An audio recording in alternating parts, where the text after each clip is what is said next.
OG. And speaking of some OGs, we got the homies Treefolio and MadolcheHootcake. I'm getting lost on the name, but I'm excited to see it as we head into set number 1.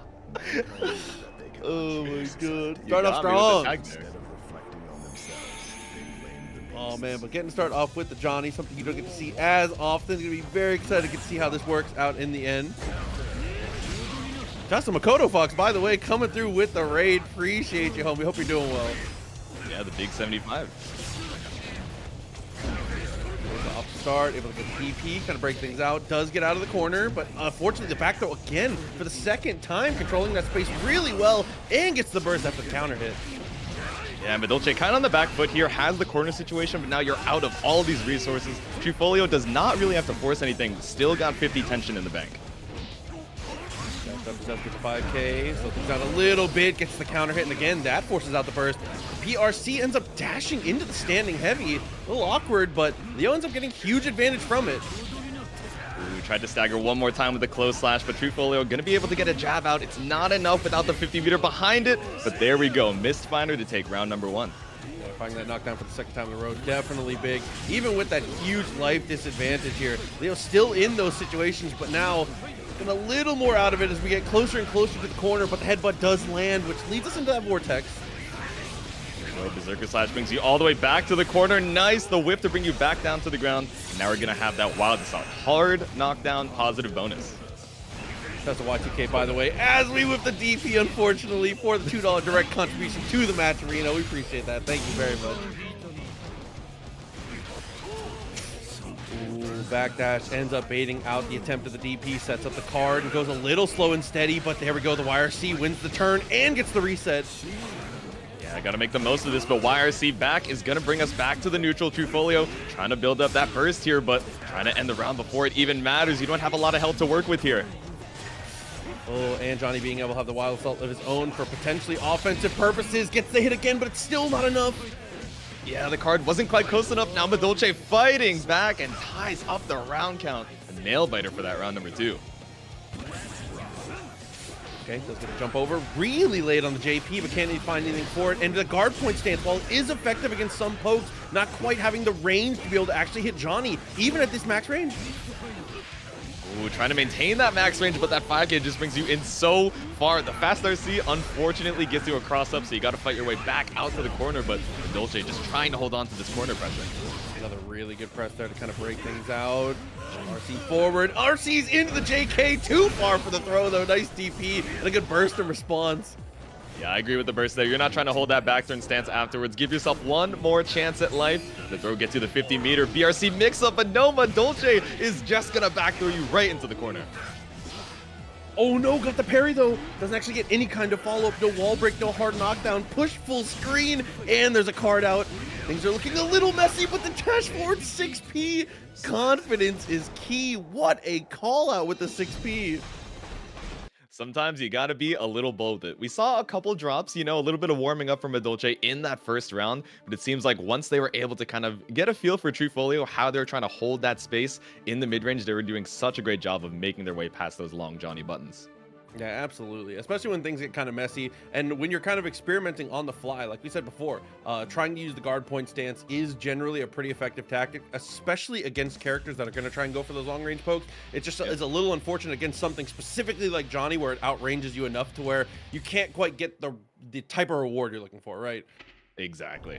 Yeah, sometimes we were seeing the setups from Treefolio trying to put the card on the screen so you could get the corner carry, the hard knockdown you're looking for, but a lot of these are ending up being stray hits. So I wonder if Treefolio is going to be able to clean this up as we head into game number 2. We've seen a couple good backdashes in a row. Does get the stance forward and finds the throw. Sets up that card and goes for the instant overhead, but the burst in response again. Very nice burst to be able to get back on your feet. Not going to block the cross-up, though. Not going to block the overhead either. The little reset after the second Berserker Slash here. Madolche, no burst in the bank, but you got a full stick of butter for the meter. Twice in a row. Catches the backdash, actually, in the RC just to stabilize the confirm. Definitely very smart, and uses the Wild Assault instead of the meter there. Wasn't confident was going to kill. He's going to save that RC for a potential mix-up. Yeah, hard baiting the RC, but when you have DP behind it, forced to hold the turn from Madolche here. Still, it's going to be a little bit till you get that 50-meter, and Treefolio really wants to keep this round in the bag. Oh, comes through again with the DP. Goes through the super, does not connect. Ends up finding an overhead afterwards. Holy moly. Oh my god. I know Treefolio was hoping. He was like, I'm sure the super is not going to hit, but please have a reverse hitbox. But no. Madolche going to run away with the round there. Quite the nail biter, but no, again, another drop on that wall break. Straight to... There, break the glass, another hard knockdown. Could be guess for game here, but Madolche is just going to go for the meaty close slash, wait for Treefolio to try and mash, and that's the counter hit you need. There we go. 2-0 on the board for Madolche right now. Just needs one more. Okay. Looking pretty good. Fuse, I see you over there in the chat. Good evening, everyone. Hope you had a good Monday, and now it's time to strive. Indeed it is. It's another Monday night strive over here at TNS. And while we wait for our third game to come up, of course, again, I would be remiss if I didn't remind you guys of that matcherino. We got a little bit of downtime while we wait, clear the mental, try and make our way into game number 3 as Treefolio tries to put a game on the board. Good Monday doesn't exist. Nah. Over here at TNS, I think we can make it at least a decent Monday, if not a great one. So let's see it.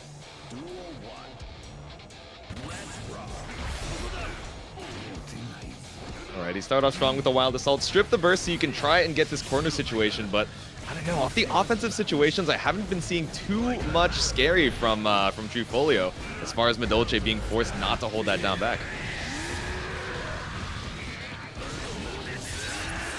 Alrighty, Super's gonna break the wall once again. Already doing such a grip of damage to Tree's health bar so fast into the round.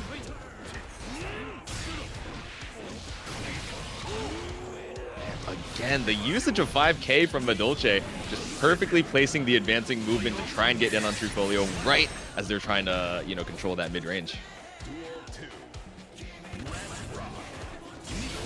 Alright, set point for Madolche here. Full burst on either side, but the thing is, every time we see Treefolio, burst to try and get out of the mix situation, it's just been hard for them to try and get something big off of it in terms of conversions, in terms of, setting up that offense. Okay, throw up with the card right behind you. You were looking for the Mistfinder, but SCP is going to give you another chance to fight back out. Madolche, let's see it. A little reset off the 6k. There we go. Little leggy. The double low. You tried to end it with a parry. Be a little saucy, but no. Keep it clean and end the set 3-0 for Madolche with that Berserker slash. You guys are showing some love to the matcherino as well. I see 21 codes remaining. I'm sure we can bring that down to 10 by the end of this next set. And speaking of the next set, they're ready to play. We got Rat versus Uncle Dante. Alright, so it is going to end up being the Millia. And I mean, if there was a matchup where you were concerned about mobility that you're going to switch for, this would definitely be the one. So definitely good on you to be able to point that one out as we try to go for the 2K2D. But Chipp, a little too mighty when it comes to those footsies. You got to be very careful engaging grounding footsies with this guy. That's his realm for sure. Yeah, exactly. So we already see Rat take to the skies, right? The IAD right in front of you. Normally, it'd be a little bit scary to do that, but of course, Millia has the mobility for it, baiting out the anti-air with the Capel, but burst from Uncle Dante to try and keep Rat just locked down in this corner. Okay, check with the dash back twice in a row. Bad Moon is able to connect. Very nice. Car all the way over to the other side, delay the disc just to make sure it hits media, and this winger should be able to kill with that guaranteed wall break damage. Doesn't matter how many guts you have when your HP is just that low. Absolutely. Sets up for the next round here. Round start, just go straight for the jump. An amazing confirm. Way to squeeze out as much damage as you can off of every single touch, but misses the anti-air and corners themselves. Big opportunity for Chipp. Stuck in the corner, but when you're Millia, right, you have the fastball, you have the Capel, just to be tricky with the air movement and try and maneuver your way back out. Uncle Dante forced to use the burst, but still getting pushed all the way back to the corner.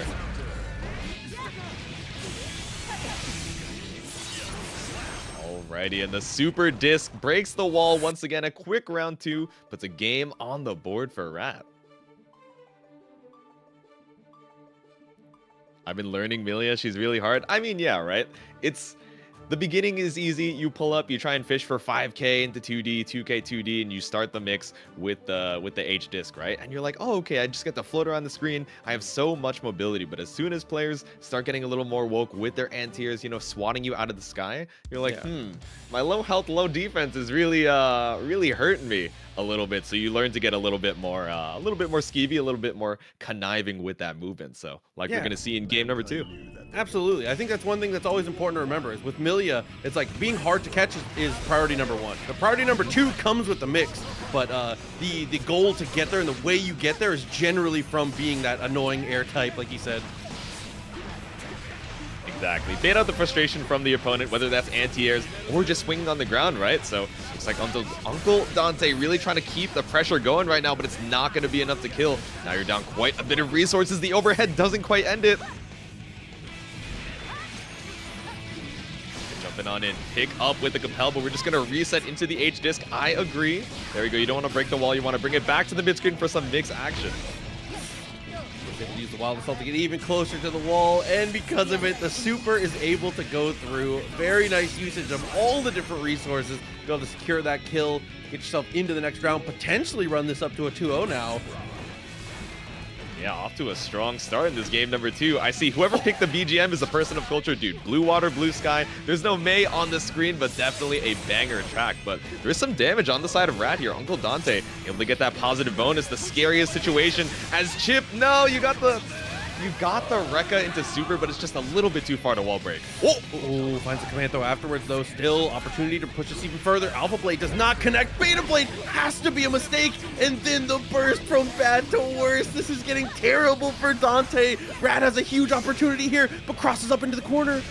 Oh, no.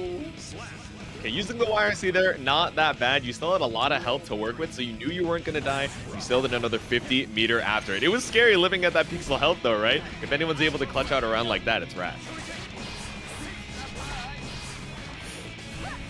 Oh, okay. Double overhead. Nice jab. Very nice. Not letting that turn get stolen. Gets the burst out of him in the end.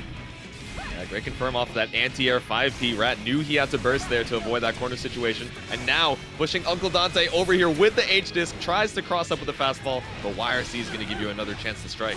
Yeah, and able to find the hit off the staggers here. And from staggers just to the pure mash. I love the 2P answer there. He's able to get the cross up, but was too far for a confirm. Uncle Dante with a big opportunity into the corner now. Even on the life, but it's rough for the positioning, right? I say, as Rat makes his way out of the corner again, it's so hard to keep him locked down. He has the double jump, the double air dash as well, and the fastball and the compel. It's just so hard to keep him locked down. 2Ps to try and get that last tick of health. Ooh, the bad moon not connecting is huge. Not quite able to get the stick to the wall, and then just gets the jump back heavy. Oh, the path to victory for Uncle Dante was so clear in the end there, and had the right reads and the right opportunities, but couldn't quite get to the wall. That was twice in that one game that he was just like, it felt like feet away from the wall because of the super too. Oh man. I know, it was so close. It's these tiny spacing adjustments, right? It's Rat constantly making sure that even when his back is to the wall, he has 2 or 3 game plans to try and mix up and, you know, just gradually take that space so that even when Uncle Dante is able to get that hit, like you're saying, it's just barely too far to get that full confirm. Oh, okay. Block on the Alpha Blade, but in the end, doesn't stop the jumping heavy. Good burst for positional win, and for the potential to continue the offense. The punish with the close slash, very nice. Oh, there we go. Caught the backdash with the close slash. That micro delay just to make sure. Oh no, the draw trying to bait out a burst that wasn't there. Oh, I guess the Tragic, but anyways, able to find that JK. There's the command throw. Opportunity and big reward for it. Finds the close slash and gets the confirm. Alpha Blade pushing through the wall, plus the guaranteed damage is enough. Uncle Dante gotta get on the board here. Yeah, exactly. We're able to take rounds here and there, but being able to seal it out into a game is the biggest thing. And Rat, again, off to a strong start in round number 2. Ooh, and smart to use that movement to get to the ground for the wild assault. You want to be able to have that hard knockdown wherever you can. There's the bad moon twice in a row. Make it 3, but a nice block. Yeah, the late PRC, it's not quite enough to take your turn back because you know Uncle Dante was waiting for you to do it that 3rd time, but still able to seal it out. Rat, I feel like we know him as I will pull up with the 4th bad moon in a row and see if you think I got it like that. Oh, wow. Very optimal and firm, at least for the corner carry. Side, but the punish hits a little too high on the attempt on the jump in. Oh, tries to go for the anti-air 5P. Doesn't hit airborne, so you don't get a full confirm. Trying to keep the pressure. Anti-air 2D is something we see from Geo, right? Not used to it from Chipp, but Uncle Dante just taking full advantage. Yo, what's going on? Dude, and that's a air mortal counter taken all the way to the ground because of how high the risk gauge was. Bad mood once again. Living by the night. Jesus Christ. Let's get the block on the YRC. Kept you locked down with the disc. The RC baits out that final burst. You had to use it eventually, but Rat just had all the resources to checkmate you. And 3-0 is going to be moving on to the next round. About that time. Let's see it. Some more Guilty Gear action straight to the noggin here. Thank you guys so much for waiting. And we got some Soul versus Baiken pulling up here. So I was thinking we were going to see Millia or we are going to see Bridget. And now we're seeing the Soul. So, you know, Dig is really just mixing me up even in the character select screen. I mean, if there was ever a character to mix it up to, Soul bad guy, definitely in the conversation for one of the best ones to do. We get double S volcanic bite. Okay, Dig is a full-fledged Soul player already. You can tell. I'm saying he's got a lot of heart. I'll tell you what. The run-up throw, he feels it in his soul. And again, gonna do it. Dayman looking worse for wear here. Now we're just gonna see 3 strikes in a row. That's all you need to be able to close it out. The 6H, bro. that was round start Grand Viper into 2 SDPs. I like what I'm seeing from Dig so far. Tries to go for the run up though. It's not quite there, but does have the burst. Okay, Dayman just trying to play a little bit more defensive. I say they're going for the dash blocks, trying to see if Dig goes a little crazy with a misplaced vortex or a run up throw. But the super come through, not quite enough to kill, but still a great situation off the hard knockdown here, and has burst to potentially use Wild Assault on this aggression, but instead goes straight to Escabari. Yeah, plus after, so just throwing out that 5K. No confirm off of it though, so still has to take away that pixel from Dig, and the 4-frame jab is going to do it. Back in the next one with the full bar already available. JD, what a call out. Is able to get all the way to the wall because of it too, and the Tatami connects, but drops the confirm. Yeah, the micro delay right after it. Dayman was not ready for Dig to get opened up there, and now getting crossed up in the corner, forces the burst to try and fight your way back out. Nice trade on the Yuzanse. Ooh, tried to set up for Escabari. That's a good burst. A little too far after the 2S. The slowdown of the PRC. Very good again from Dig. Dig's recognition of these situations has been so strong so far. Even on that step back, does a really well-informed walk backwards because of the jab. And he gets a block on a Yozansen because of it. Dig, really well-structured pressure in the entire end of that round. I love it. Bro, Dig is kind of cooking. Might have a whole palette of characters at the disposal. I was going to say, like, oh, maybe we're going to see a relatively simple game plan, you know, some pretty easy conversions to make sure that you don't drop under the tournament nerves on this, you know, new tertiary character. But I don't know, Dig clearly has been putting a lot of time into the Soul bad guy and is seeming very comfortable with the routing. Yeah, absolutely. I mean, I think that Soul is a character that is pretty easy to pick up to get to like the, if you're grading it on a 1 to 10, I'd say it's pretty easy to get to like a 6 or a 7 with Soul pretty quickly if you're a strong player. So that Dig looking like it's already surpassed the numbers though, looking very strong already in the corner, getting that strike throw going. Whoa. Tried to play the numbers game a little bit too much with that SDP. Said, yeah, I haven't done it in quite some time. Surely you're not looking for it, but Dayman just trying to be patient in the corner. Still gets opened up. This counter hit is going to be huge for Dig. Pirate Rave still not enough to kill, but the burst is available if we want to try and be a hero here. Dashes up and TPs. Dig is an axe murderer. What is going on? Dig, I love you, brother. Every time I see you at locals, I give you not even the dap up, I give you the hug, bro. But you're a little crazy. You gotta tone it down. But I mean, hey, if it's working, it's all good. Just run up for the grab. Not even just the immediate back though. It just says, no. I got all the time in the world. I know you're playing too passive right now. JPs are gonna bring you back down to the ground and Dig with the scoop to put you back in. Bringer doesn't quite get there, but the SDP still as we land. Alright, not enough to break the wall. Goes for the Tatami, doesn't find anything, just maintains safe pressure, but Vortex, it's not safe enough. Yeah, I really like that idea, right? Trying to low profile the Kabari follow-up, just immediately striking when you're not ready for it, but Dayman still fighting back 50 meter in the bank, and are you going to bait the burst from Dig? No. Ooh, that jump into nothing. Very chill. SDP doesn't work out. Still gets the PRC. Tries to use the ability of the kind of pulling him in to get close enough. He specifically tried to have Kabari pull him high enough on that throw. That's why he buffered it so low. That was so sick. Yep, and the reel-in also got the cross under, right? So Dig trying to go for that banded finger, just whiffing on the other side. And Dayman's able to put a round on the board. Can we make it a game? 2D knockdown, 6S, just barely far enough. Finds a knockdown with a gun flame, actually. Yeah, Dayman feeling the fear in the corner right now. That double jump just taken to the skies and waiting for Dig to go a little bit crazy. But now we're seeing him kind of lean back into a more solid, patient, reactive playstyle, right? He's shown how crazy he can be, and now he's waiting for Dayman to make a mistake. Not gonna bait them. Oh wait! Not gonna what? Not gonna what? And here I thought, I was like, oh, he's not going to bait the burst. He's not going to go too crazy with it. He's playing so patient, so reactive, such strong fundamental guilty gear, I say, as he runs away to half screen, waiting for the gold burst from Dayman, and pulls up to take a second game. Dude, just honestly, overall super strong play. Like I said before, I like the structure of the pressure. I like a lot of the decision making we're going for. Dig is playing a little wild, but I like it. I really like it, honestly. You got to keep them on their toes, right? Especially when Soul is able to cash out on so much damage off of a counter hit. Keep you guessing even on his own minus frames with the SDP. You take to the skies to try and chicken block, and now Dig is bringing you back down to the ground with the air throw. Kabari, though, kind of close that distance a little bit, not going for the follow-up. Nice just block, too, to not let that be too much of a factor, but Yozansen not going to work out. All right, get the hard knockdown, safe jump action. YRC from Dig here to try and get the turn back and get it back. You will. Nice little strike to bring Dayman back over to the corner. The jab is going to whiff, but you're safe after. Ooh, I like that little tiny step back afterwards, though, too. You see him jump, and you know you need to give him a little bit of room. Gets the knockdown and uses the RC just to guarantee make your combo as undroppable as possible. Very smart. Keep it clean, the tournament combos. Backdash to avoid the jump in air DP. All right, Dig, let's bring it back a little bit. A little throw attack as well.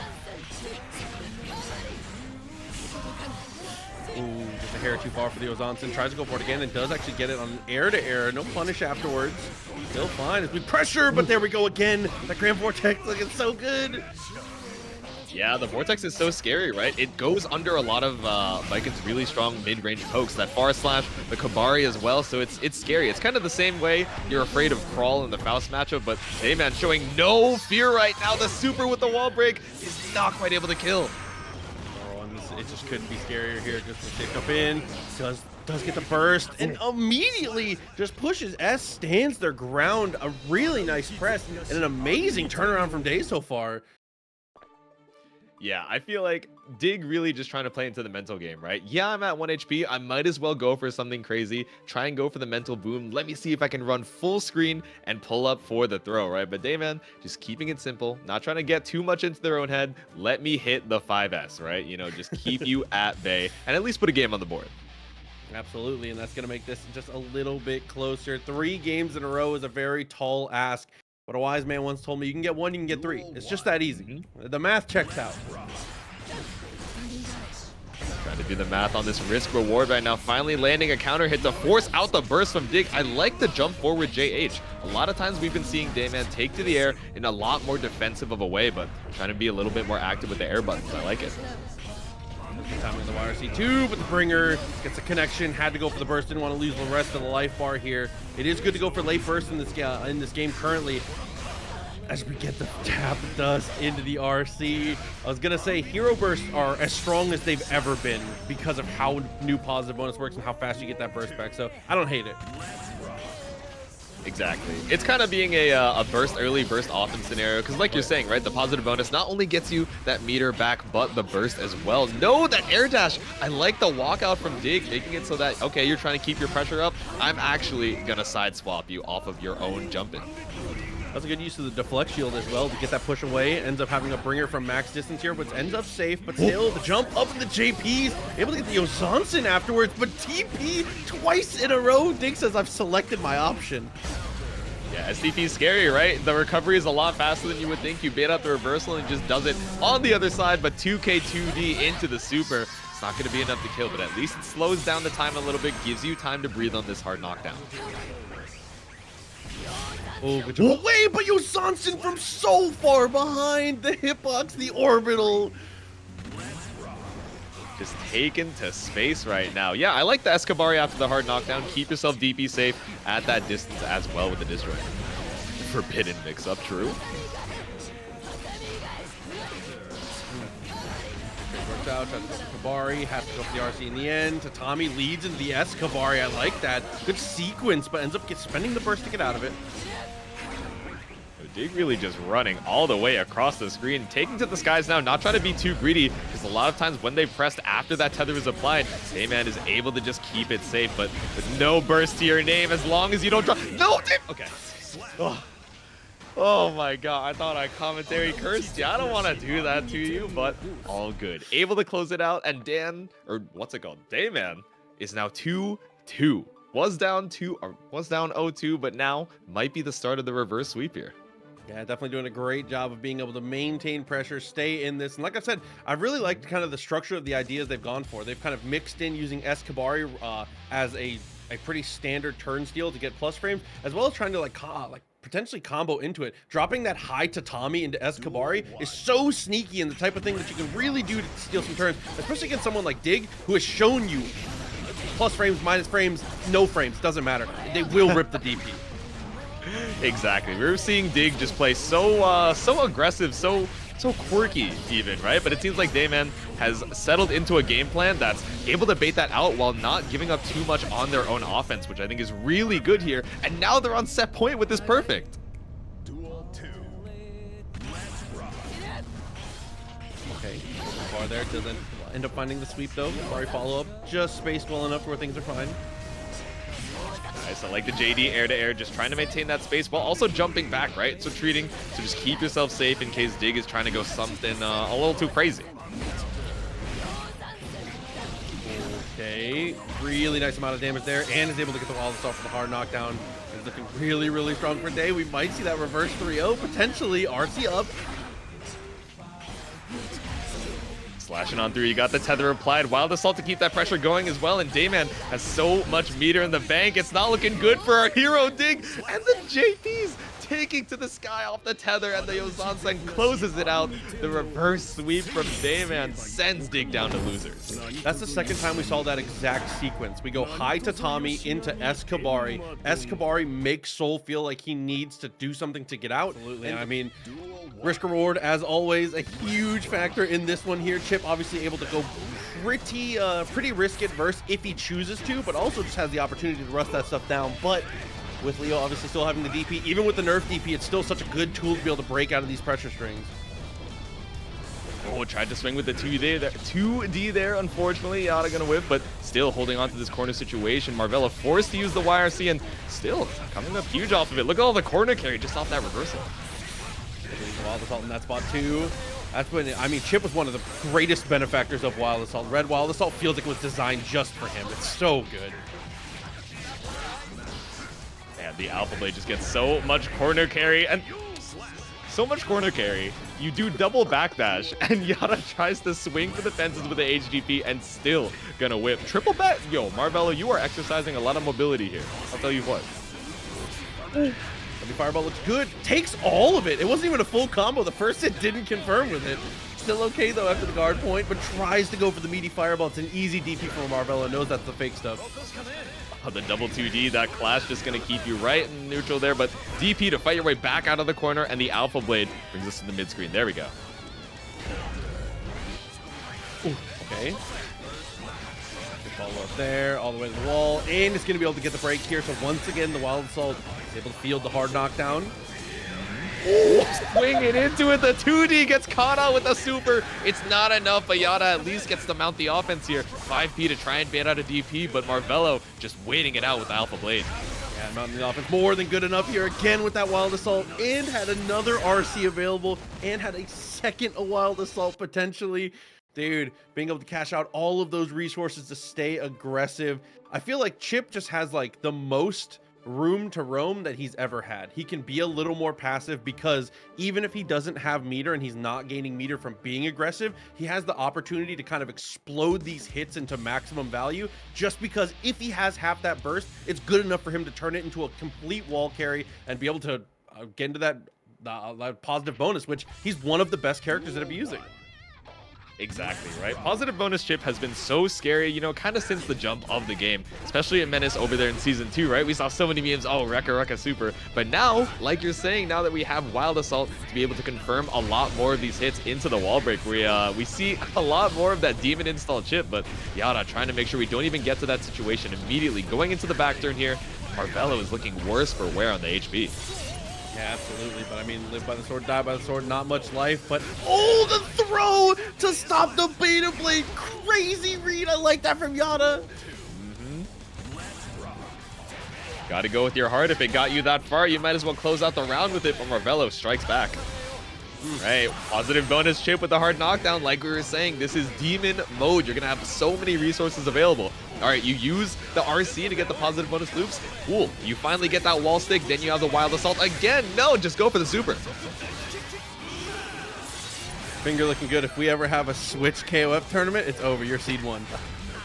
Nice just block there. Is able to earn the DP because of it. DP in response from Marvelo. He's gonna lose a chunk of that life bar. This is bad. Super to break the glass. Yep, this is not a lot of health left from Marvelo. You have all the resources on deck though. Yeah, even if you got baited out on the YRC, you still had the burst behind it. I agree with the usage. No, but it's not quite enough. Okay. Still able to get it there. It's hard to hold yourself back from the DP. Whether it's Leo, whether it's Chipp, whether it's Soul. If your character has it, you feel like you want to use it. Exactly. Invul reversal. Why wouldn't I? IAD, JK to go over that heavy projectile. Why wouldn't I? And again, the wild assault for that positive bonus.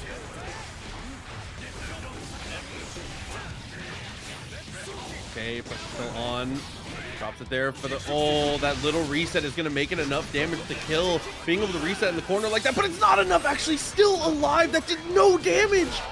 Yeah, all the scaling off that first hit, but the last hit, the cross-up Alpha Blade, Yata was not ready after the wall break, and now it's 2-0 for Marvelo. I also just realized, it's a funny, you know, clash of sponsors here. We got Yata representing Bad Moon, but we also have Marvelo, the newest pickup of 9 Moons, so, True. you know, it's the outer space lunar battle right now, but it seems like Marvelo is definitely leading the charge. Yeah, absolutely. Huge shouts to 9 Moons, by the way. I like what they're doing over there. They're definitely a cool org for sure.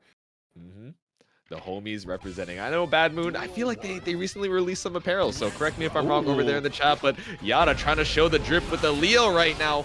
Burst out from Marvelo, just trying to immediately get that first round start advantage. These dash 5Ks are really good, trying to counteract that FD as best he can. Finds the knockdown. Dude, Yata's use of FD has been really, really good, even with Marvelo trying to like preemptively work around it there, but now we're working in bonsai. Okay. I feel like that's the first time we've seen the wall stick from Marvelo, and you didn't have either the burst or the tension to be able to get the hard knockdown. And now Yata, with that resource mismanagement, is like, all right, you broke the wall, but I'm still gonna fight back here. Full burst available. Just trying to look for an opportunity to use that wild assault and close out the round. Okay, 2D a little too far. Still fine there. Rekka. Oh, and the Alpha Blade sneaky. I feel like most Chipps go command throw there. I think that's maybe what Yata was thinking too. Exactly. It was like Marvelo was like, oh, I haven't done it so long in this set. Let me set up a situation where it looks like I'm going to do it because I know Yata is going to try and be ready for the cheeky gimmick. But no, just keep it simple. And again, another great start to its potential last round. Oh, combo whip with okay. Oh my god, puts the palm on him. Very nice from max distance.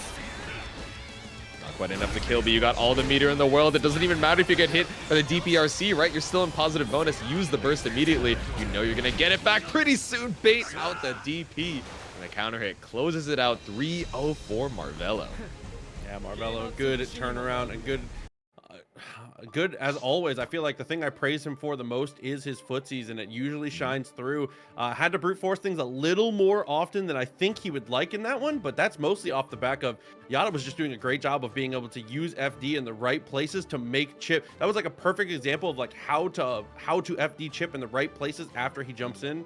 You make him feel like he needs to go for dash 5K more often, and those are the types of gaps that you can kind of abuse. I like that from Yata's gameplay was really good there. Exactly. A lot of good active defense, you know, like you're saying, using a lot of those resources to make those gaps where normally maybe you don't have the space or the opportunity to try and challenge. But man, speaking of defense, like Marvelo was just able to get out of the Leo blender so well. But getting out of it and heading on into it, we got our next set. We got MFCR versus Meatloaf. Wait, is that Happy Chaos? MFCR? Was that? I'm a little confused. Wait a minute. Something seems off here. Has your boy gone to the gun? Is it finally time? Is that what it is? Is he streaming and now this is a channel point reward? I don't know. I have not seen the MFCR HC. The 6-letter acronym has escaped me so far, but I don't know. I'm curious. I mean, let's see it.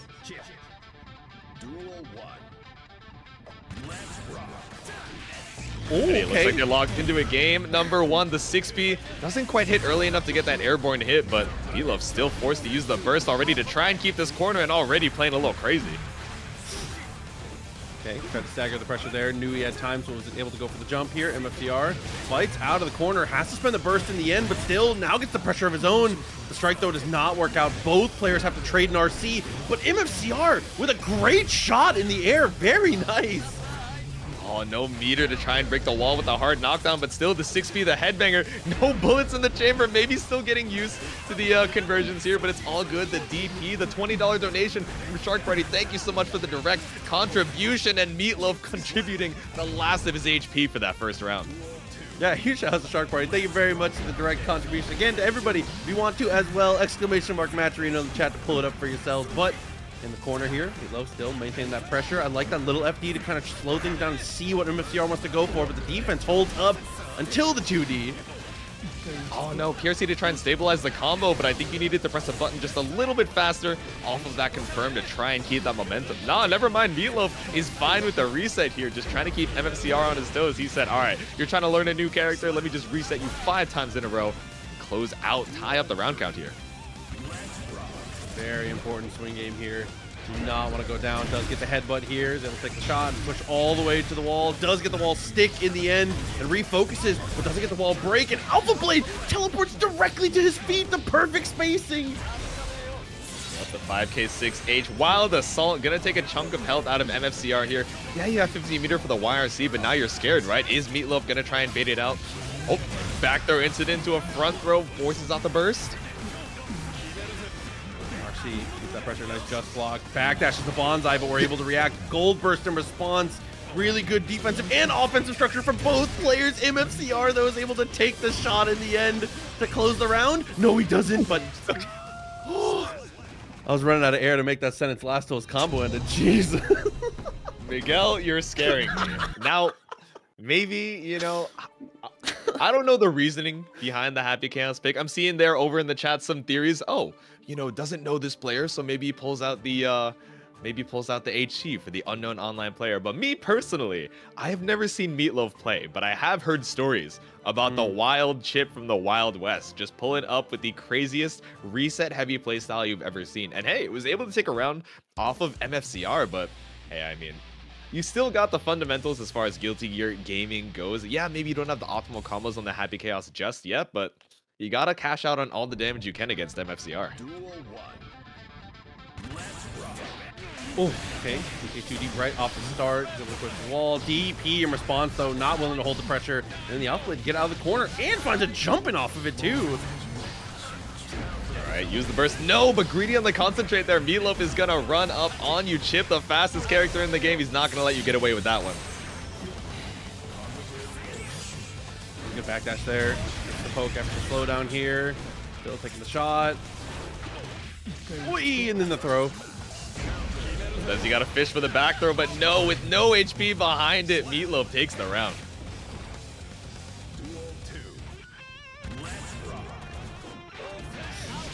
taken to the skies here, trying to go for an air-to-air, but MFCR, that 6P is going to whiff, though. Meatloaf still has the full burst available.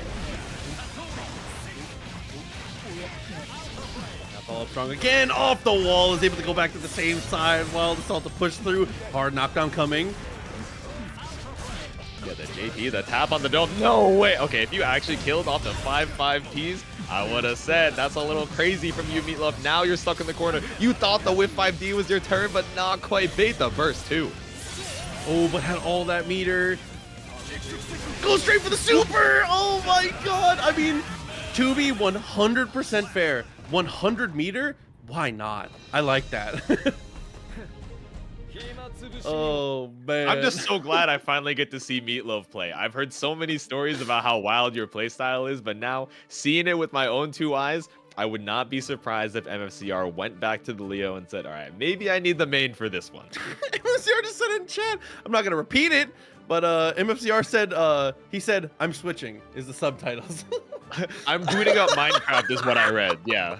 Oh my I god. tuned in and see MFCR on that. HC. I don't think we're going to see HC anytime soon after this. We're going right back to the Leo White Fang for game number 3. I respect that. He said, oh, no, okay. He said, I'm good. I'm good, bro. Hey, but that's the energy, though. That's good. Straight back into it here. Let's see if Meatloaf can handle business. Oh, nice jump in and gets the full confirm. And a good burst in response. Oh, slash. Yeah, that counter hit far slash into the Wild Assault. Not going to be able to... You know, I keep saying not going to be able to, but I feel like Meatloaf is intentionally just going for resets where you think the combo is going to be able to break the wall, just trying to keep you on your toes.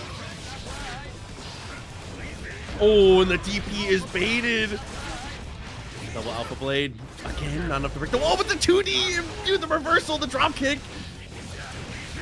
Oh yeah, the stance will try and keep those plus frames up. MFCR going for the coast to coast, but Meatloaf with the back throw.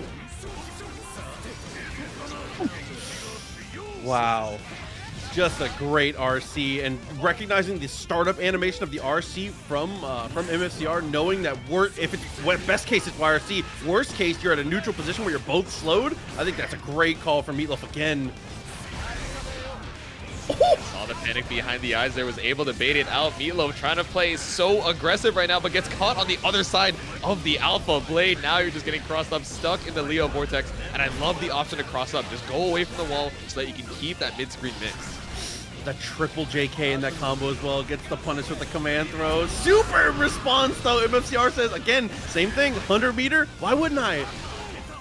Straight through the Gamma Blade. He sees through the waves and the particles, just cutting straight on through, and now we're tied on the round count, tied on the game count. MFCR wants to go up 1. Okay, first. Is able to find the bonsai really nice on the overhead. Tapped on the dome with that overhead Rekka, but again, just slashing on through past that Gamma Blade. Yeah, we saw a little fancy footwork coming out from MFCR, all to end up on the same side. Oh my god, Meatloaf getting his ankles broken right now and break that glass to take game 3. MFCR is 2-1. Dude, but the grind back and forth, really close one for sure. And also, I mean, Chad pointed it out too, and that's kind of what I popped off for in the middle of the round. Meatloaf showing off some pretty good knowledge of the matchup too. He did like 2K and wild assaulted a guard point to break it, to make sure, like, man, these two is a great set. Just going straight on through. It's easy to look at Meatloaf's playstyle and just be like, oh, he is just hitting the buttons on his stick, right? But like you're saying, right, those small interactions in the matchup just shows, okay, you got a decent amount of the knowledge behind it too to back up that aggressive playstyle.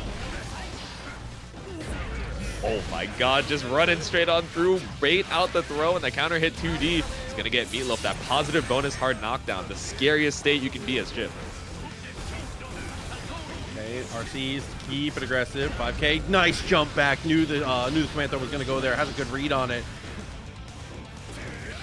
There we go, slashing on through. You got so much meter. The RC gives you so much time to run all the way to the wall, and with a guaranteed wall break.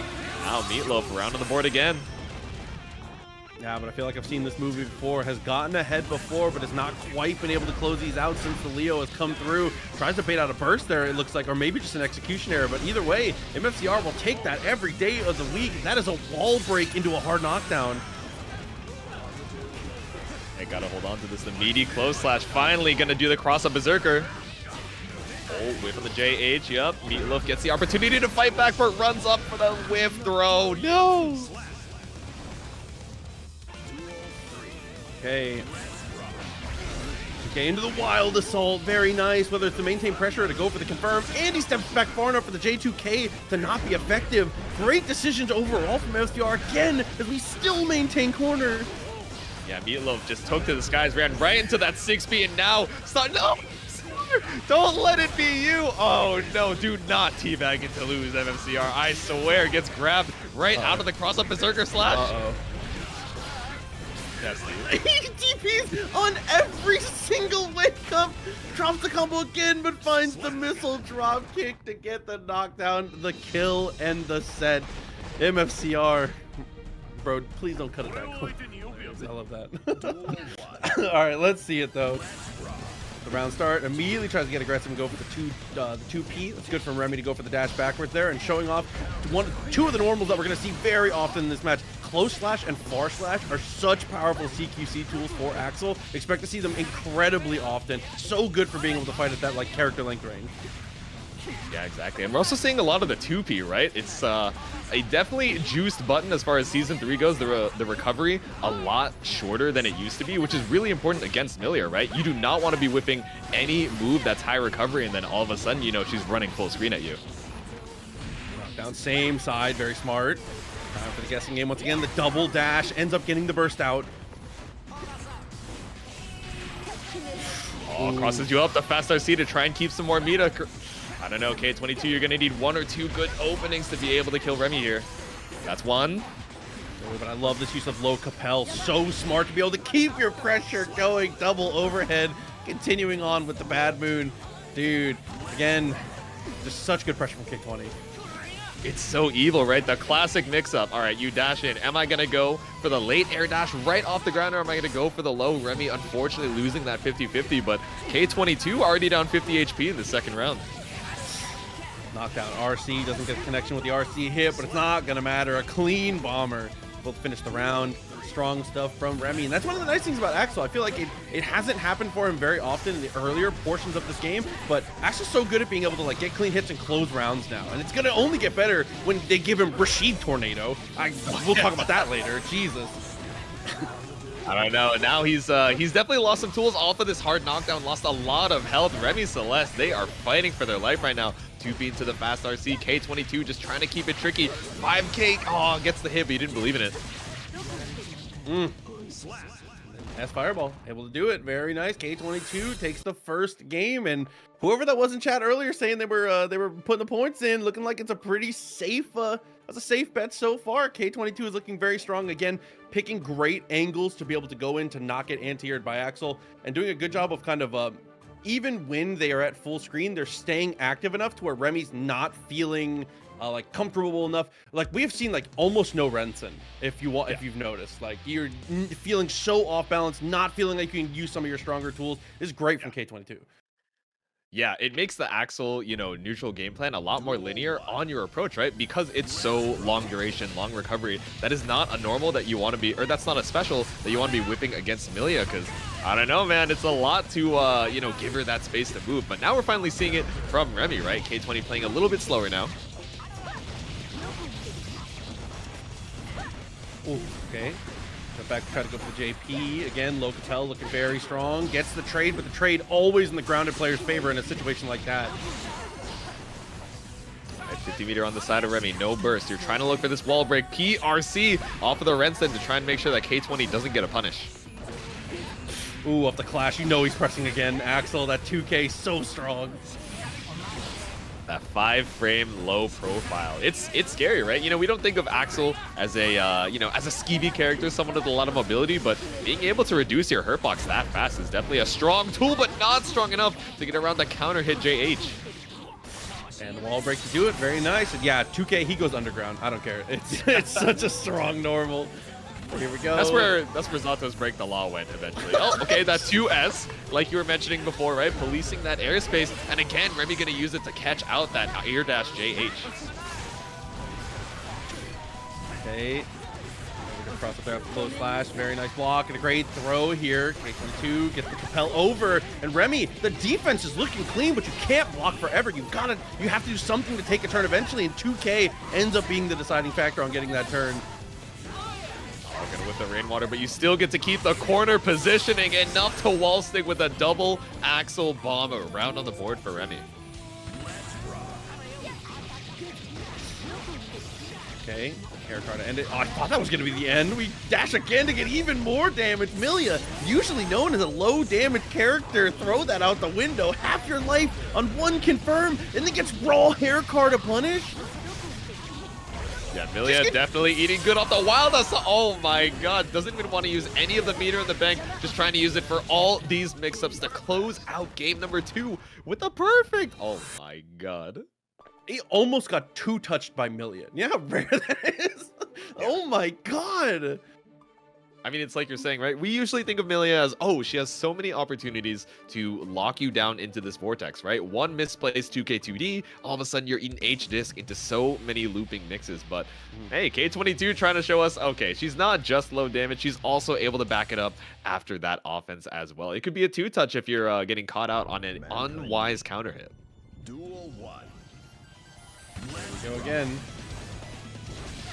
Oh, okay. JH does actually get the job done there. Good FD to be able to buy a little bit of room, get back into it. And you can see the rounds that Remi is able to be successful are the rounds that he's able to dissuade K22 enough to stay low enough for Renson to be relevant. Renson has been like the key to being successful, and you not only utilizing it, but setting yourself up for spaces where it's going to actually be useful. Exactly. Oh, now we're seeing the 5P and 2P. Oh, bro, back hitboxes. Holy. Remi with the pickup forces out the burst from K22, but still you're in a rough position. Any anti-air pickup should be enough to take it, but I don't know, counter hit JS is pretty good. Cross up in the corner, but Remi blocks it. Dude. Chat, that wasn't just an anti-air 2K. That was an anti-air back hitbox 2K. Yeah, clip that. I kind of want to see that again. I'm not going to lie to you. Remi got the fancy footwork. Oh. JS looking good there. Is able to get the counter hit afterwards. Double overhead, triple make it. Does end up getting the connection here. But Remi still not deterred. Finds the anti-air, keeps the pressure going. Let's fades out the rainwater. All the RC in the world to be able to kill. And Remi puts a game on the board. Yeah, I mean, that was... I feel like it's rare to see that many air throws in one round. Remi's got a really good read on the jumps coming out from K22. That's good stuff. I don't know. Sometimes it takes 1 or 2 games for the download. It was looking rough for Remi. I gotta say, in those first 2 games, K22 was just running away with it, able to confirm a lot of these straight hits into the hard knockdown. Where, yeah, Axel has the 2K 5 framer, but as far as reversal opportunities go, you really have to guess right on a lot of looping mix. But I don't know. It seems like you're able to keep K20 locked down, and let's see if we can bring that energy to game number 4. Okay. Overhead does work out this time. Renson, nice just block. Oh, but 5P, very nice. 5P is going to be one of the major adjustments here. Or just, you know, run up JH. That's cool too. Oh my god. Remi, you are crazy for that one. I'm not going to lie to you. I like that you didn't commit to the Axel Bomber after the high wall spot. You were like, okay, I know I'm not going to be able to break here, so let me not just whiff myself into the corner, and the back throw. Hey, Remi's moving different. The download is complete. Whoa. Not the throw again. Oh, but goes a little too far. This time the cross-up comes through. The air throw again, though. They remembered the rat teachings. They were like, oh, how do I air-to-air Millia? All my buttons don't work. Why use the button? Use the throw. Okay, Fireball ends up stopping the jump. Low Capel once again. Putting in overtime with the FD here, but starting to run out of meter in the process here. Lost in RC in the process, but gets the clean hit and should be able to get the cross up. No, not quite the burst. Okay, at least that's burst down from K22. One less thing to have to worry about. All you need is one straight hit. Oh, that was scary. That throw whip could have spelled a hard knockdown for you, but Snail is going to close it out. We're 2-2 tied up and heading into game number 5. Yeah, Remi with a strong run back to be able to reposition themselves to be able to potentially take the set now. And honestly, screw Renson. I don't know what's air throw on defense, active defense, knowing where the gap is, knowing where there's enough room, has been the difference maker. He's busted out of so many different Millia pressure strings that have felt solid, and turned it into mix-up of his own. Exactly. You take to the skies preemptively, right? And you're just like, okay, let me do the back air throw. Worst case, if they start locking me down with buttons, okay, I'm blocking. If they try and get greedy with the Capel or with the fastball, then I input that throw and bring them right back down to earth. So a beautiful adaptation from Remi. Then cross up there, throw for the punish. Heavy fireball into the, attempted the double overhead, it looked like, but ends up going for the low. Can't find anything afterwards though. Even with the punish, is too far, doesn't spend the RC or the wild assault. Yeah, opting to try and just hold onto that meter. Doesn't want to have to worry about that tension penalty, because once you get that first hit onto Remi, you want to keep this pressure going until you're able to kill. Just jumps forward after the Lust Shaker, wasn't looking afraid at all. 2S, huge anti-air. No! Oh, not quite able to pick up, just a little bit too low on the air conversion, but K22, it's scary. You're about to build a 50, but how is that going to get you in? Wow, JS to the forehead, that's how. Very nice. Remi, 1 round away. Half a burst for both players here. K22, first one to get the clean touch. JS won that previous round, but the hard call out from K22 just taking to the skies. That counter hit, IAD, already breaking that wall. Now we got positive bonus Millia on deck. Oh my god, and you know it's gonna get messy. Goes down to the ground, but isn't able to kill. Still, opportunity with the positive bonus. Trade is good enough. Very good to go to the final round. Game 5, round 3. Remi up a little bit of burst, but it's so explosive in this matchup, right? As soon as K22 is able to start that offense, it's so difficult for Axel to get out. Half of the 5Ks does get the burst out of him. Just blocked. First attempt doesn't get pushed too far away as we find 2K2D. Man, we saw that blocked Rensen, but even though Remi was able to land the blocked hit, it just gives so much space for K20 to start running this corner pressure. Capel, just bring you back down with a JK.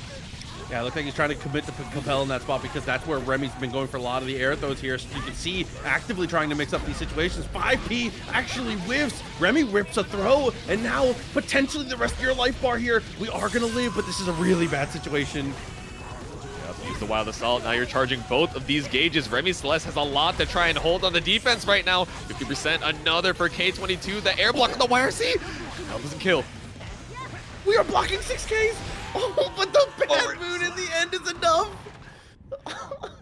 Down to the wire. You block the one overhead, but you always got to be careful of the bad moon behind it. 9 moons, but you weren't worried about the 10th, and Remi Celeste heads down to losers in the last hit against K22. You guys can check that out. But into the match again, it's going to be the Sin facing off against the Millia. Millia immediately finds that first hit, though. Tries to go for the triple overhead.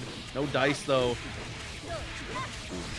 Yeah, we got palette swap Marvel on Friday, but we got palette swap Millia right now. Moving different. Rat is trying to get another win on the board for the Millia Bros, but GwynStylish trying to hold on with the Sin right now. If I'm not mistaken, I could be wrong, but I thought they used to play Bridget, so it looks like a swap over to the ever-growing boy. Unfortunately, that's going to be a drop in the combo, though.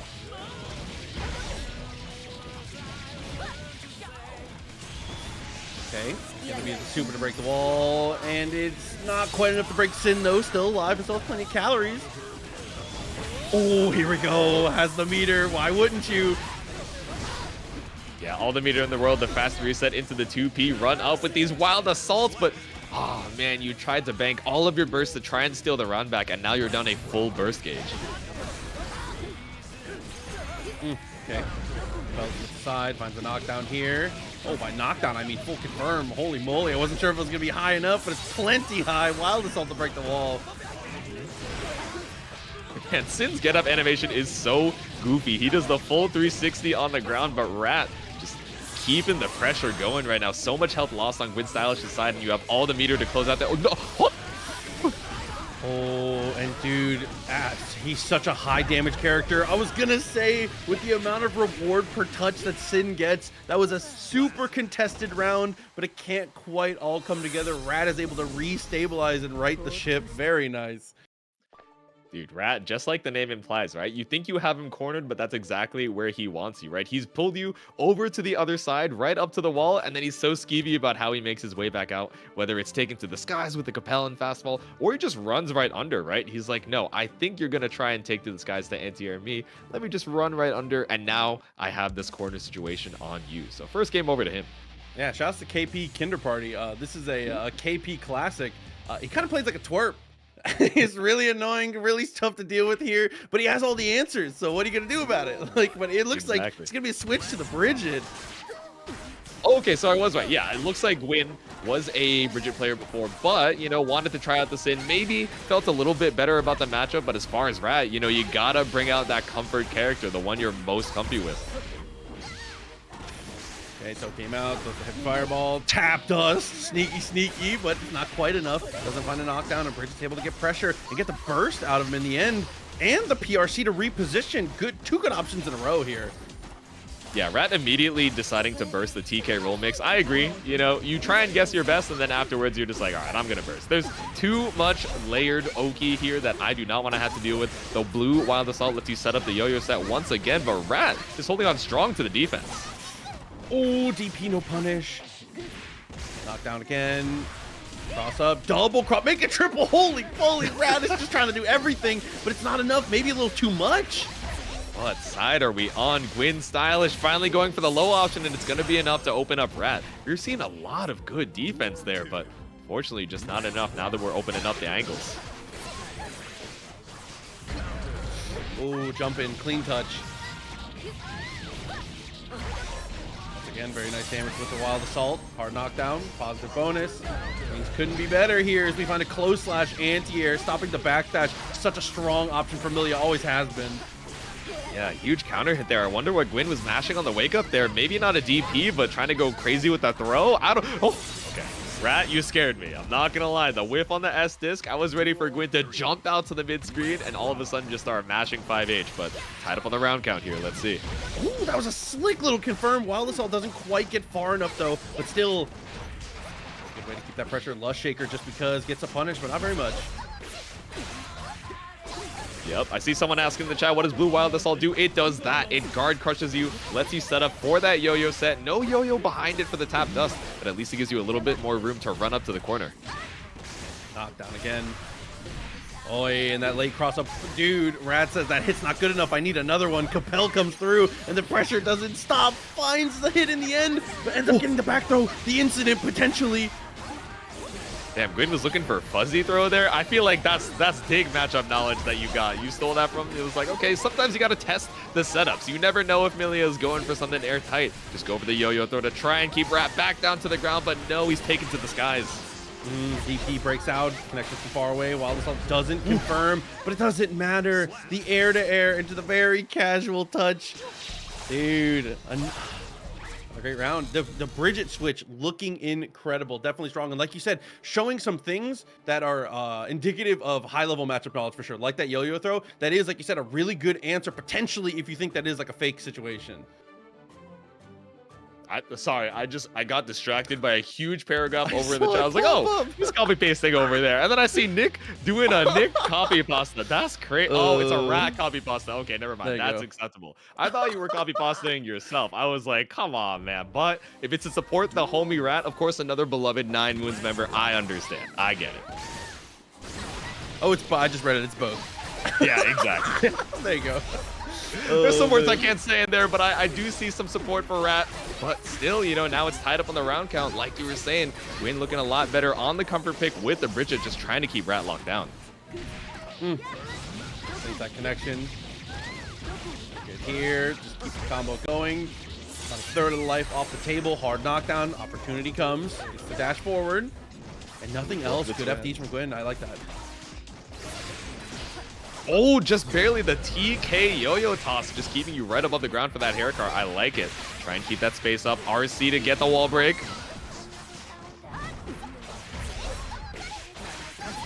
No burst from Rat. Dude, and then the bad moon. Here we go. Party time once again. YRC pushed away.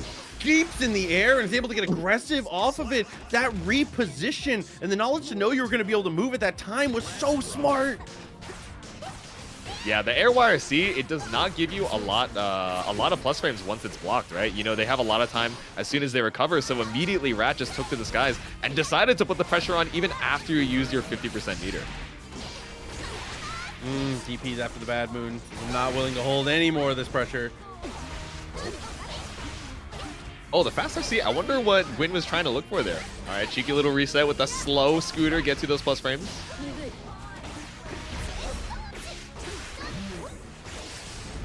Set up for it with the delay roll, but Rat still gonna make his way back out here.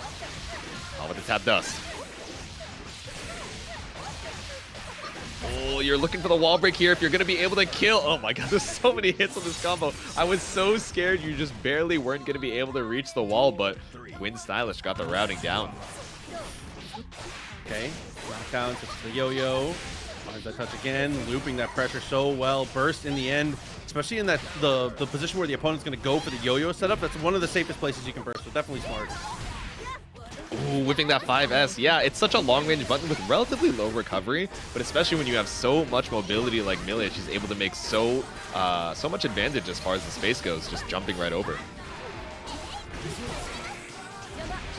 Oh, okay.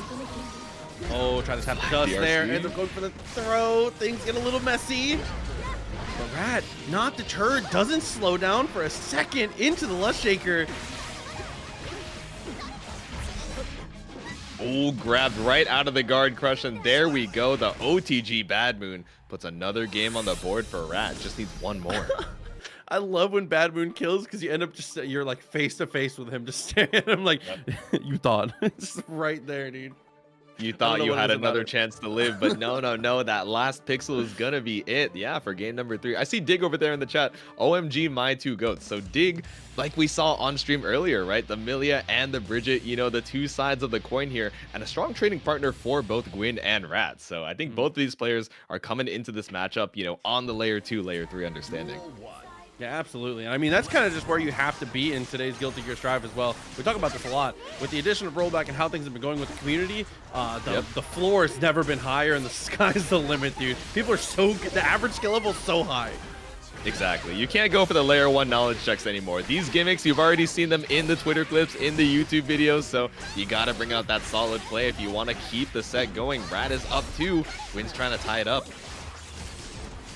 That's the secret. You have to show them that you know layer 5 so that layer 1 becomes effective again.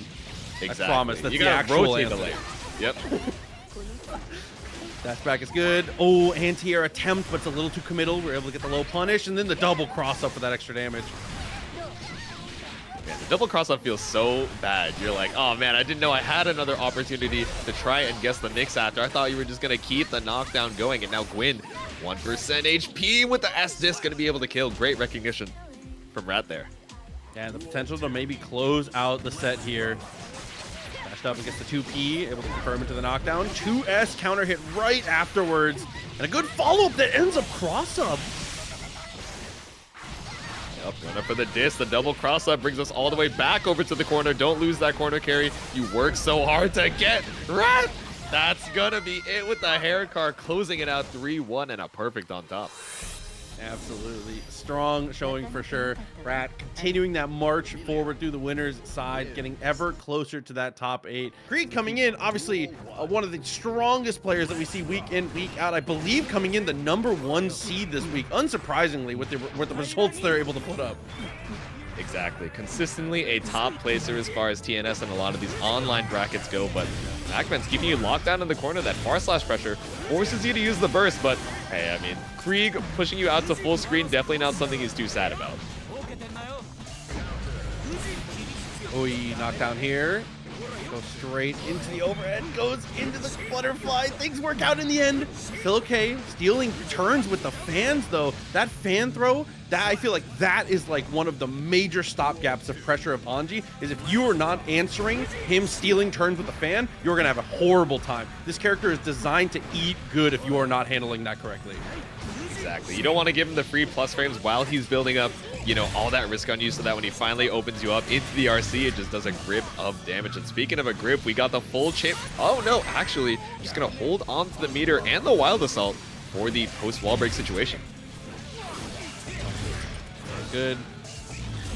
Go for the Deus Ex, very nice. The reload of the bullets here, only missing one, but you know, it's fine.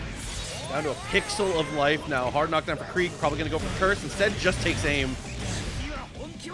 Ooh, and you had the focus super behind it as well. Yeah, we ran out of the focus, but you had so much zoning to live through. MacMens is like, no, just bring me to the next round. Sometimes it's not worth the mental energy. Exactly. Oh, punching on through. Once again, we got the curse applied, but Kreeg just waiting for that 50 so you can get the focus super. Yep, there we go. Oh, but nice. I love the use of the 2P to try and mash out there. That 6S not going to go unchecked, but this one is going to cash out for a lot of damage. Taking a shot against the wall, and is able to get the knockdown, and is able to get the combo controlled enough to get low enough for the Wild Assault to be the ender. Dude, help me. Trying to run past the scapegoat so you don't have to worry about the clone, but Kreeg is waiting for you on the other side. All these shots to break the glass and take game number 1. Dude, I mean, that is, while we talk a ton about Anji, we talk about the how well positioned he is and stuff like that, not bulletproof, as it turns out.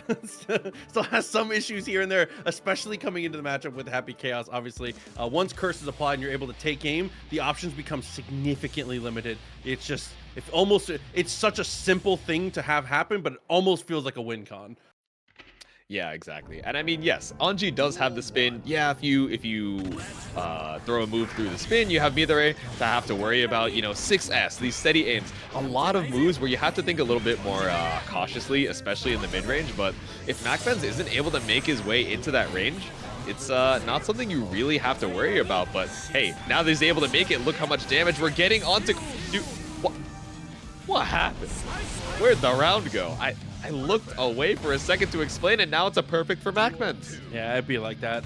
Sometimes I feel like that is like not even just like an Anji thing. That's just like a Strive thing. Sometimes you get hit once and you black out and you wake up and you're like, oh, round's over. That's weird. Like, hey, why am I missing one of the hearts in the middle of the screen? I don't know, man. You know, that is just how it goes. You got to be able to cash out on the damage. But Kreeg trying to delay their usage of that focus super to see if MacMens is going to let him get a free knockdown. No, but swing it right into the spin. Resets pressure there after the bird, does get the burst out. Good movement, is able to get through everything but the clone in the end. Is able to take the shot. He says, Mr. President, get down, dude. Nice block. Oh, but swipe on through the scapegoat. Still got to worry about it, but all right, back throw incident, all good. Kreeg said, nah, you made my way through the bodyguard, but I still have the corner situation. Steady aim shot to break the glass.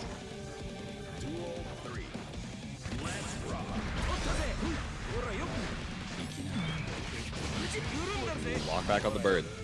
Try and keep this corner situation. MacMens does not want to commit to walking up too far in case Kreeg just IADs right over. That's a very smart press on the 2S there, not letting the turn steal come through. That fireball is not true at that range in that block string. And taps the dust to get the wall break. It always looks like it takes too long, but Deo says is going to connect.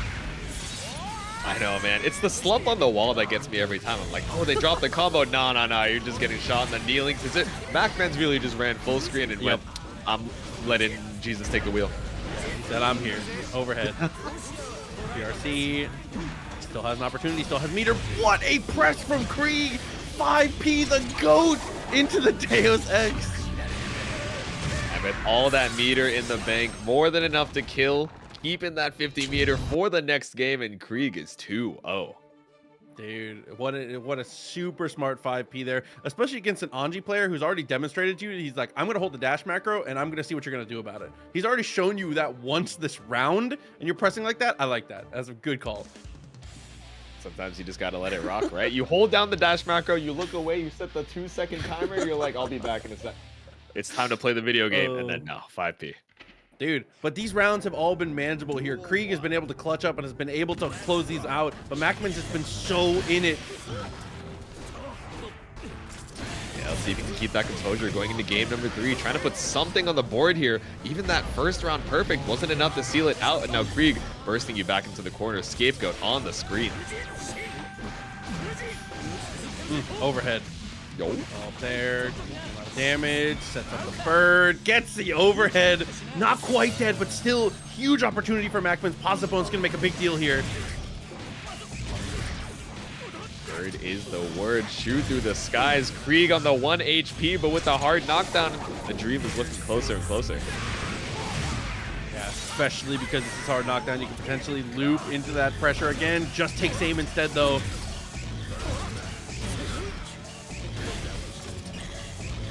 Hey, curse is applied, trying to be a little cautious just to make sure. Once you're in that mid-range, MacMens has a lot of fast buttons to mash, but is going to go for the close slash here.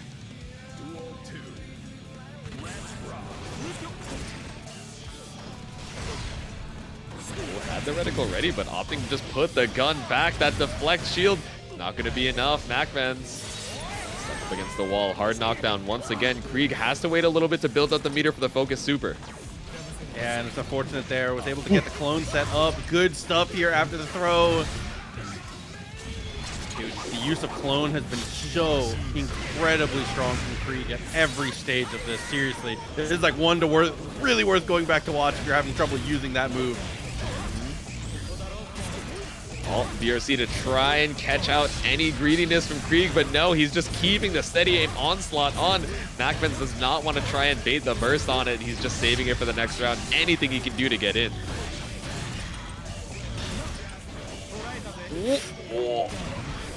Wow, tried to swing for the fences. The rundown again. Here it is. Potential opportunity. Kreeg with a nice backdash, but gets caught on the second one.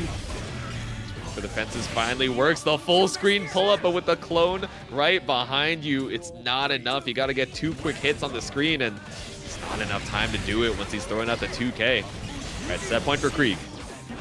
Oh my god, the spacing on that was so nice. Getting the trade. Kreeg jumping out of pressure quite often here. As soon as he knows he has room. Are we going to see the code? No, just go for the easy 6B. Nothing too committal there, just in case you're scared of the clash. Hey, keep you locked down with the RC. This should be it. Into the super. MacMens puts a game on the board. Yeah, so that's going to turn things around here. 2-1. Kreeg still has a ton of momentum, is set up really well to potentially take this, but MacMens not dead yet. Whew.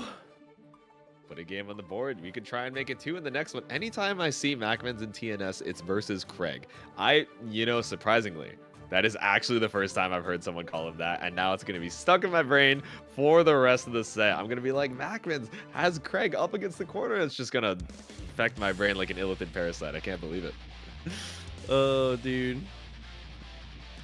We'll see. Next one coming up again, MacMens. Starting on some momentum here, but again, Kreeg is not the type of player that I think is affected very much by that. They have a pretty ridiculous amount of composure, as you kind of have to when you get into these long runs through TNSs, and Kreeg is no stranger to those long runs. Exactly. Long runs through the bracket, especially on a high execution character like Happy Chaos, right? The APM is just so high. Yeah, in one of the more recent changes, it made it so that, you have a couple shortcuts out of some of the stances, but still, it's so much execution to try and keep up here as MacMens tries to find his way back out of the corner. Bird. Plus frames again with the fan. A little too far for the restructure, the pressure. Oh, dude, that heavy being too far was so tough. And then the tech. And he punches the fish. Are you even allowed to do that? Is this animal cruelty? No, he's just shooting the barrel. Like all the fish in there, and now he is 1 round away from taking the set. Nakia gets you the knockdown, but again, Kreeg has just been so hard to try and lock down in this corner. It's scary to try and commit to the anti-air.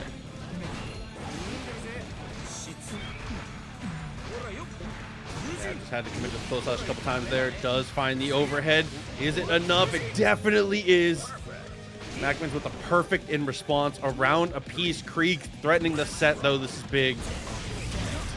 Yeah, is it going to be set point or is it going to be tie point? The first grab goes over to Kreeg. Just goes for the safe jump JS.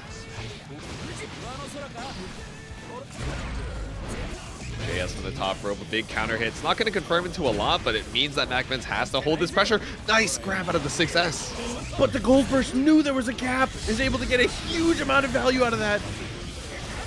Ooh, the roll through with positive bonus forces out the burst of MacMens' own, and again, the scapegoat has just been doing so much work during the set.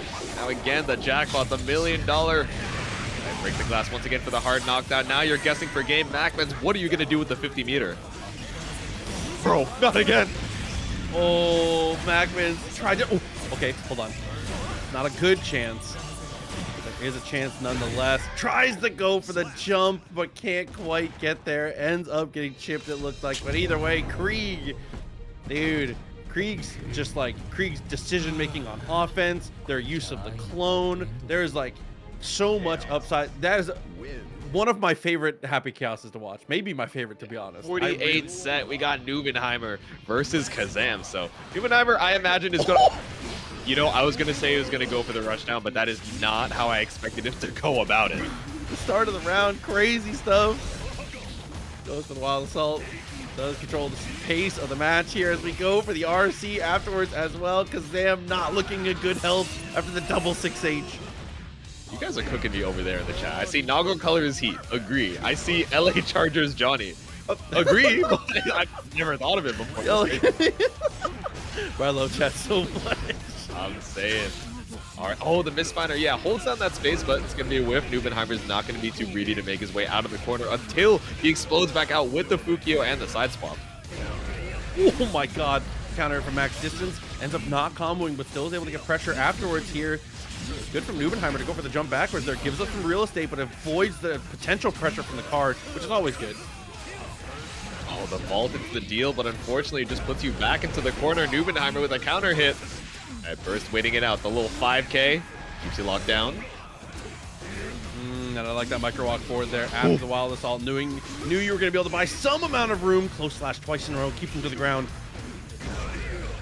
Yep, 5P. I like the staggers, trying to keep it so skeevy on when he's going to finally go for the throw. But sometimes all you need is a good old 6H and one more behind it to close out game one. Yeah, I feel like that's like the two ways to use BSU is to be like, good on your pressure and good enough to make it to where your opponent is kind of like overthinking about it, or just be like the type of person that it's like first interaction BSU, I'm gonna force you to think about it. Like, sometimes you're like, you're a Nago player who's like, man, I actually don't want to have to risk having to go for BSU, the blood-sucking universe, to try and, you know, keep my blood healthy. I just want to put it on their brain once so that for the rest of the set, they're the ones who are outplaying themselves, right? Stacking the mental against themselves, and they're just like, oh, is he going to do it? Is he not? No, bro, I'm just going to go for the high-low and kill you. TBH. And then sometimes the other side of it is like, I'm a grappler. And you're like, all right, bet. Oh my god. So it's going to be the Millia switch, though. Not feeling comfortable with the Johnny here. Is going to go for the change-up, but so far not looking super good here. More so, not necessarily him looking bad, but Nubenheimer just looking very strong, picking all the right angles to stop these approaches, and is able to get the kill off of that. Incredible secure of the offense from Nubenheimer. Yeah, I would imagine, you know, I'm not too surprised about this switch from Kazam. When you're trying to play the Johnny against the Nago, right? A lot of your strengths as Johnny, you know, you have decent mobility with the teleport and the misfinder and really good range, but if Nago is kind of able to do a lot of those strengths in a similar or better way, it can be hard to try and find your opportunity. But at least on Millia, you know you have the mobility, you have the mix-up potential, and that's, you know, it makes the matchup at least a little bit more black and white here. Okay, Capel to break the wall, 50-meter, positive bonus. Straight into the S fireball here. The jab attempt there from Nubenheimer. Twice in a row, he goes for a pretty safe anti-air, but in the end, 2K2D, it's enough. Into the overhead. Kazams. Whew. All right, round on the board, looking a little bit better here. Let's see if you can convert it into a game. No, but taken to the skies. Caught up by the 6B. Ow, your life bar. Ow, ow, ow. Oh my god. Dude, the big scoop off that. Wait. You know, when I saw the counter hit, I was like, Kazam is going to eat a grip, but it did not occur to me that he is going to eat the loss of this round, the break of the wall, the perfect for Nubenheimer to go up 2-0. Dude, what happened? It's always a safe assumption. When DP from Nago connects, it feels like a coin flip on if you're going to survive. Regardless of life bar, regardless of screen position, regardless of meter, it just feels like he could do it. Yeah, you see the counter hit and you're like, oh, you look up at your health, you look up at his blood, and you're like, I'll see you guys in the next game. That's how it goes. That's the classic I'm checking Twitter mid-combo. Scroll the phone, just try and regain the mental here. No, the dash in with the Capel. Again, Nubenheimer just so strong with these anti-airs today. First time there. 5H, and kind of a weird spot. 6H ends up hitting in the end. Yep. All right, side swap with the Capel here. It's still scary. Kazam is you know, one decent anti-air away from dying or a jump-in counter hit. That little stagger step was really good, able to bait out the 2S. You know, if you get close enough for it, Nubenheimer will press 2S. Or a 2S 5H, that's the beloved. At the level 1, level 2 blood to keep that space, and with you had a decent amount of blood in the tank, you might as well go for the DP. Another one of those situations that's just well worth the risk. Rare to see Nago going for the jump in, very easily anti-aired. That's what I'm saying. You know, Nubenheimer likes that super jump, you know, be a little skeevy with the movement. It's not the fastest thing in the world, but sometimes they're really just not looking for it. I like the Fukio back, try and catch out a button from Kazam, but it's not enough into the JP. Trying to go for that jump again. S Fireball ends up connecting. Okay, I like the routing from Kazam there, going to the 6H off of that Roman cancel, trying to cash out on as much damage as you can, enough that the 6K is lethal.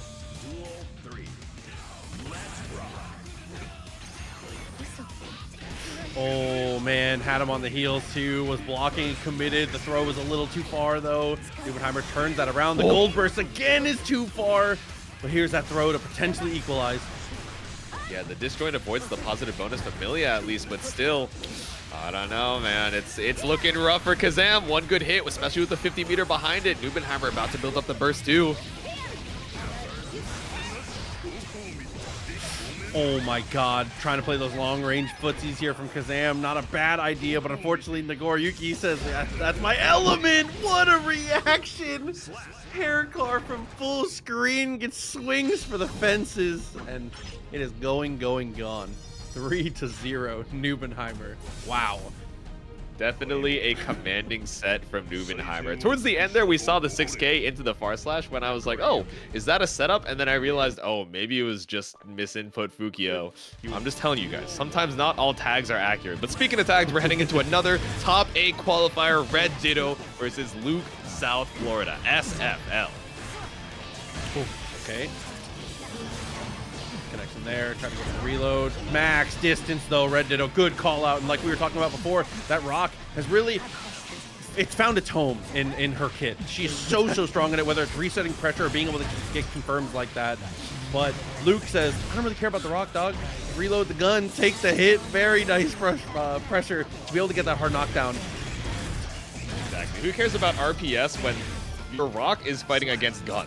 Right? You know, like in middle school, it's like, oh, rock, paper, scissors, I choose gun, but Luke just decided to, you know, choose a stronger kid. And we got the curse applied as well, but RedDitto undeterred, just running up with the close slash to keep you locked down. 5K into the sword explosion. Okay, got that throw. Oh, sneaky overhead on the retreating JK. Luke again into a really bad spot here. Plenty of meter for RedDitto. Goes for the PRC to make sure they can close the distance before the sword connects, and that's going to even up the rounds.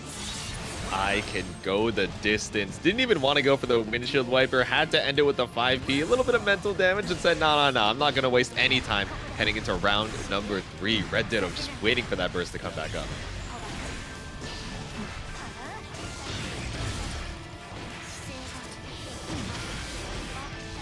Okay. Tap the dust, very smart. Sneaky again. And then the Wild Assault this time wants to save the bar, which I usually think is the correct idea, especially for a more offensive character. Yeah, exactly. The tension flows like water, especially after that positive bonus, but now you're trying to wait for it to come back up, right? Maybe use a YRC to swing your way back out. No, just run out of the corner with the point blank 2S. That's a bold match if I've ever seen one, Luke, but you're really trying to bait out this burst and still used all that meter just to eat it anyway. RedDitto, patience of a monk to hold on to the burst for that long, but unfortunately doesn't get results from it. I love that though. It was just like, oh, I'm gonna wait. Patient like a monk, but the unarmed strikes were not enough to beat the musket shots. I'll tell you what. Happy Chaos really just flies off in the Lamborghini every time in the windscreen. I cannot believe it. He's got the magic chauffeur. There's no one actually in the driver's seat, bro. He's just driving the car with his mind. He's got the backyard Tesla. That is crazy. Hey, it'd be like that. I mean, I feel like that is pretty true to his character though. When you think about it, like the first thing he does, he beats you, and the first thing he does is he flexes the whip. You're like, all right, bro, hold on, relax. Like, That's what I'm saying. I'm unconscious, bro. Really gonna do that? One hand on the gun, one hand just hanging out the wheel. I'm like, dude, who's driving the car? It's him, apparently. All of the above. Happy Chaos is a GTA character. I don't think you're that wrong, to be honest. That's a pretty accurate comparison as we head into game number 2 here. Safe assumption. Far slash, connect at the very start here. Jump in, but doesn't get find much else from it. Rock comes through for the plus frames, but Luke afterwards is able to press. Very smart. Yep, 5K for the pickup. Splat the wall with the Blue Wild Assault.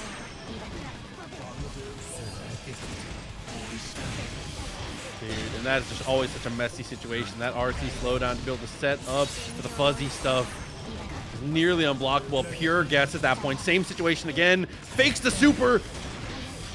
Damn, the TKBRC gets you the safe jump as well and gets you more than enough time to be able to make your way back out of the thrower. That is so evil.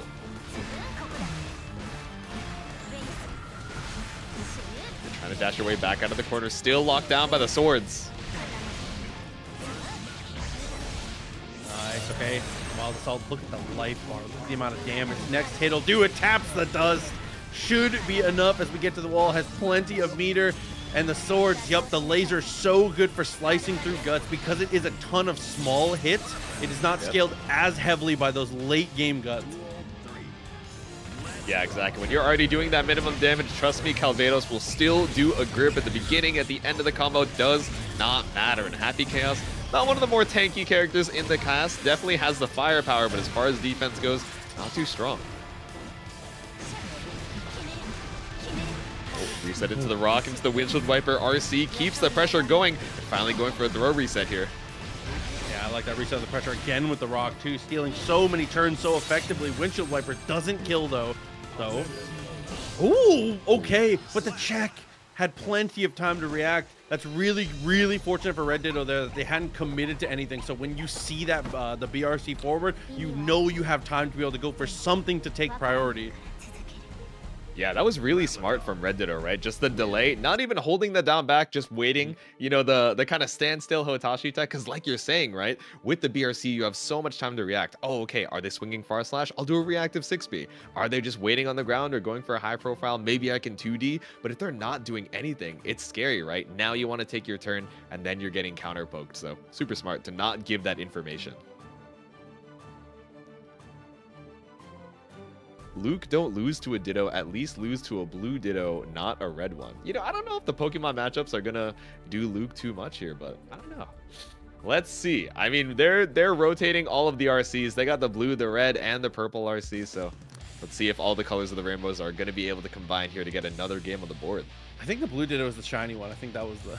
Oh, that's what it is? I think. Maybe I'm trolling. I don't know. Either way, into the match again. Oh, Luke has been, it's another one of those cases of like every round has been like manageable. Yeah.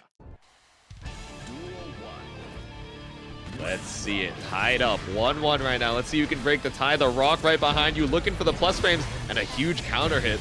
Luke opting to use the burst here. Does not want to have to eat that ram grip of damage just yet.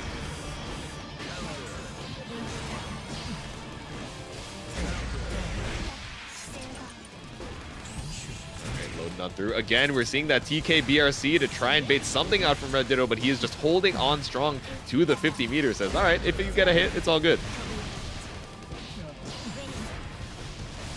Oh, punching on through. The explosion unfortunately whiffs, and Luke makes his way back out of the corner. All right, they break the wall with another Deus Ex Machina. All those bullets back in the chamber for him.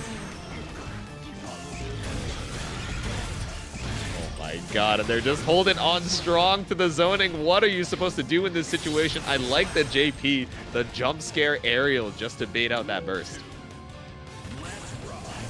You're trying to look for a slower button to maybe try and react to a button. That JP, you are not reacting to. Round on the board for Luke here as RedDitto is down a full burst gauge. Getting a little bit back off the wall break, but you're paying 50% HP for it.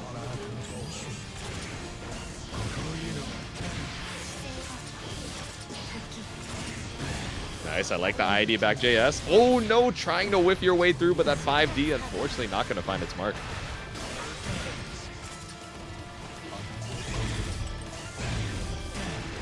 right, sniped out of the skies with first. Yeah, I like that though. Was able to get the bullets back into the chamber, get yourself back into a decent spot as you're able to close the round. So very nice there from Luke. Able to take the game now, and like they said, we're not losing to Red Ditto, Blue Dittos only. Switch the name. Exactly. I won't lose to a default Ditto. The shiny is the only one that's going to be able to take me down, but I don't know. Red Ditto had the game on the board as well before. Definitely has the confirms to be able to do a grip of damage, but it seems like Luke is just playing right outside of that effective range. It's so frustrating to try and make your way in. Yeah, especially when you're playing a character who is used to being definitely kind of a bully in footsies, and then you run into Happy Chaos 2S, and you're like, oh, maybe this one guy can't push around. You're like, that's a little weird.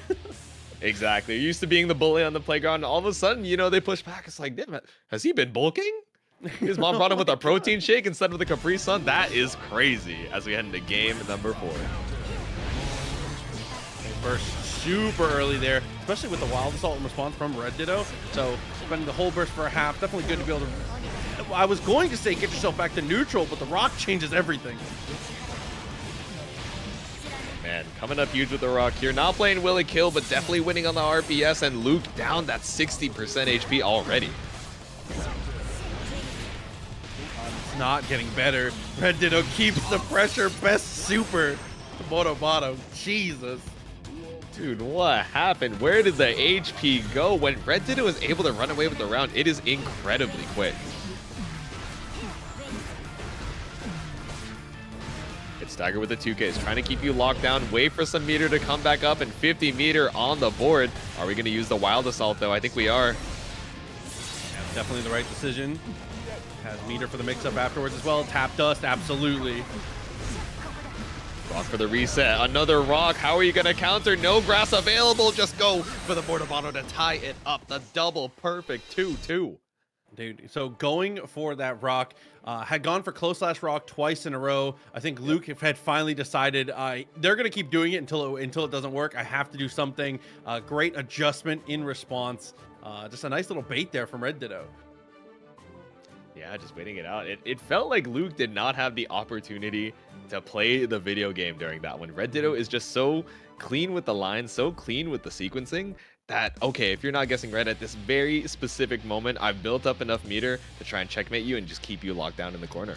And that's like especially frustrating as Happy Chaos, as a character who excels at doing that to people. Having it done to you is not super fun. Exactly. You're like, what do I do, dude? And you don't even have a reversal super. Yes, you have YRC, but especially if Red Ditto's able to get that early opening so fast before you even have the opportunity to build a 50 meter. Oh, no. Yeah, that flip kick was unfortunate. Put you in the corner, and now you have to use your burst to try and fight your way back in on the neutral. Okay, a little bit of a reload here. Like that dash forward afterwards, able to take the shot. Get that focus back up, break the wall for the hard knockdown. Again, TKBRC, no, just go for the throw this time, said Red Ditto. I know you're trying to guess the 50-50, but you forgot about option number 3. Paper comes out to put you at set point. Not the 50-50-50, Jesus. Oh my God. I mean, you got to bring 150% if you're trying to bring Red Ditto down to losers and qualify for the winner's top 8. And Luke is 60% HP away from it. With the Deus Ex Machina, you're definitely getting close. Hey. Positive bonus still ticking up too. Big opportunity. Wild Assault right away. Gets the whiff punish, but doesn't get much for it. Jumps out of the rock as well. Ditto, this could be your last round. It could be the last hit. Burst is still available, but how are you going to use it? Are we going to go on the full offensive? Or are you going to save it for the burst just on the off chance? A 5P could kill you here if Luke is able to Abare out. No! Hey, no time for the Wild Assault. Look at the resources here. Luke gets the shot. It goes straight to Deus Ex. No more playing around. 3-2 is able to take it in the end. Whew. Dude. And Luke qualifies for winner's side top 8. Red Ditto just fought his heart out. And keep it simple. Keep it to what I know. We got the Leo pulling up against the Nagoriyuki here. Someone in chat said you can't hide from GA. That emote makes me painfully aware of that. And that's part of the scary. That's part of what's scary about it. You cannot escape. She is inevitable, just like MFCR knocking on your doors, trying to run this offense after the counter hit. So much meter in the bank right now. Should be able to get the hard knockdown as well. NBNHMR does live this. Sometimes living it is not good enough. Oh, we Fukio out of there. What in the world is happening? There's the throw. Jeez, bro. Went just a little bit too crazy with it. That's unfortunate. I have to imagine that was a misinput or just a miswatching of the blood gauge from NBNHMR, but it was already a pretty rough situation regardless at that 1 HP, so. Okay, good sequence there. Is able to break the wall. Is going to go for the super actually to break the wall here. Have access to that full burst or 2 wild assaults, whatever's suits your fancy here. Down around though, so it's got to make something decisive. Love the start round wild assault, but the DP answers. Yeah, the full charge to try and take as much burst as you can, but still MFCR running away with it, forcing NBNHMR to use his burst here. Not going to have that for the next round. We're going to see a reversal super attempt, or is NBNHMR going to try and hold on strong to the defense?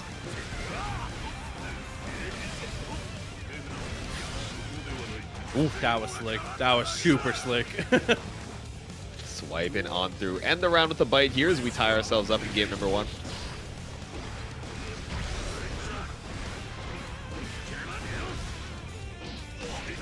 Spaced out on the S Berserker Slash. That's an awkward situation, right? You might be looking for a spacing trap there. MFCR tried to run up for the hit, but NBNHMR with a side swap.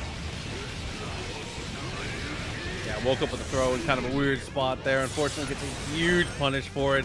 Now NBNHMR kind of having MFCR on the ropes here, spending a little bit of that blood, but the gold burst in response. MFCR going to try and take a shot here. This is super important. You have to maintain pressure. You cannot let him get away. After this hard knockdown, whatever happens, if it doesn't hit, you have to stay in.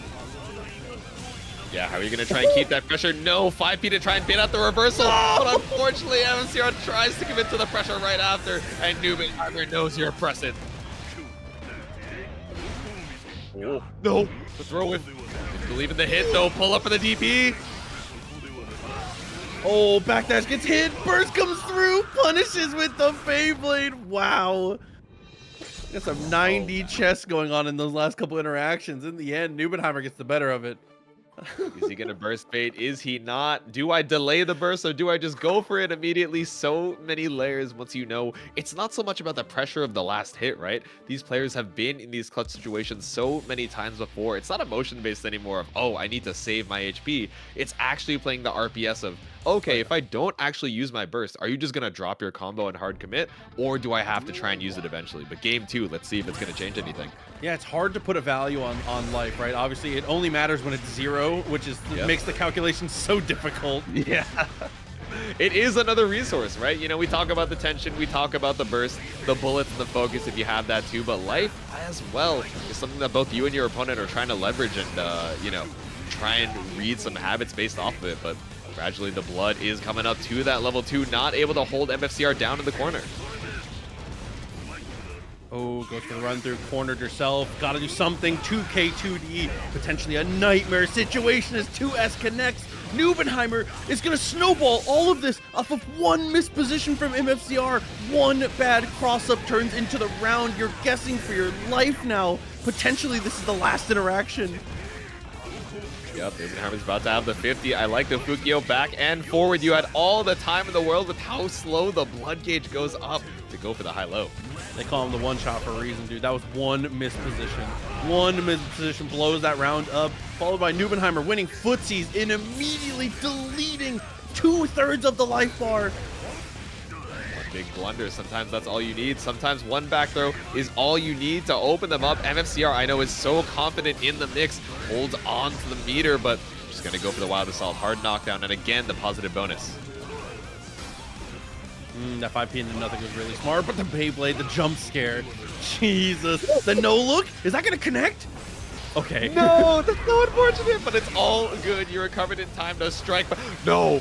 No, no, no, NBNHMR, that is so unfortunate. You had the meter to kill, but the super hitting on the other side stopped the confirm, where otherwise you would have been able to take the game. I'm not gonna lie, I was fully expecting that to hit. I was already mentally preparing myself to screech. Exactly. I was gonna be like, let's go, and I was like, oh no. That is how it goes, though. Nubenheimer undeterred. Oh, jabs as well. I like that block. Getting the hit with the jabs, knowing he's not going to be able to get too much reward, just ends in a 6H. And then the wild assault for the break here, looking good. Walk up menacingly, walk up slowly, no pressure. You have all the health in the world and catch the step dash with the 5H. Nubenheimer is up 2-0.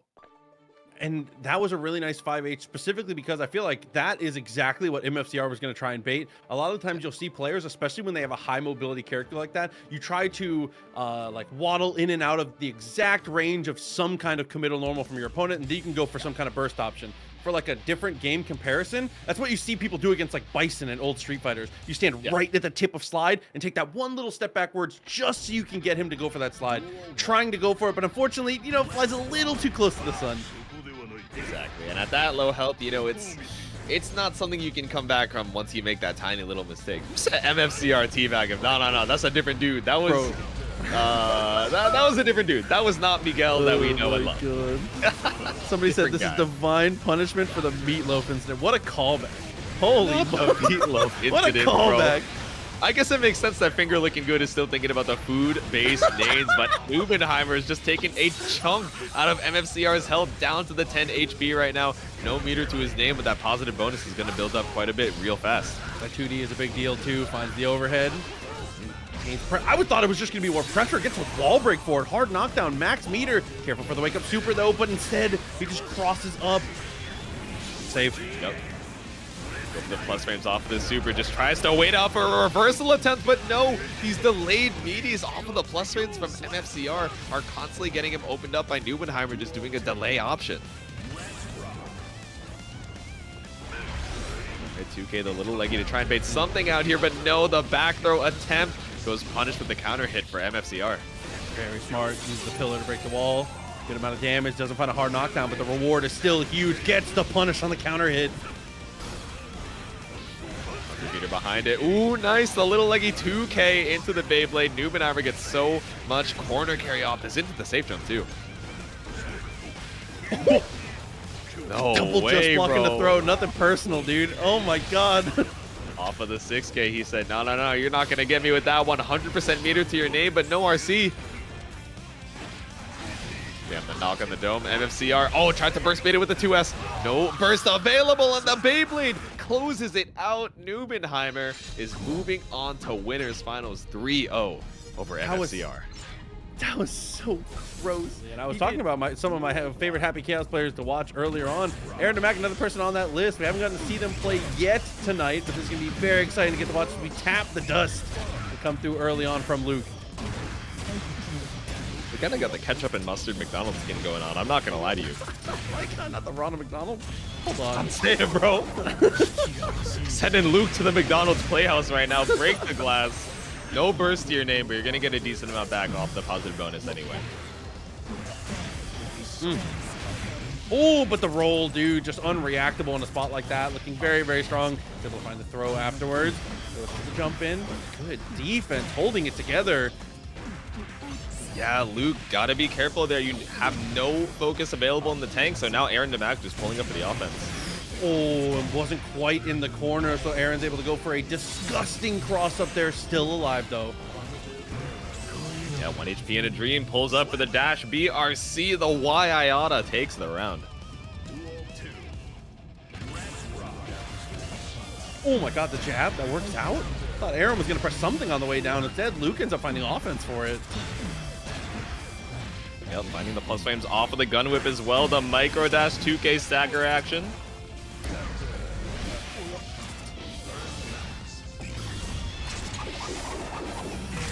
Hey.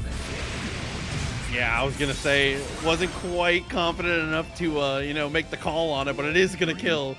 1 round apiece. The burst fully available for Aaron here. Luke just able to get theirs back in the end, so max resources for both players, but Aaron with a huge advantage to start.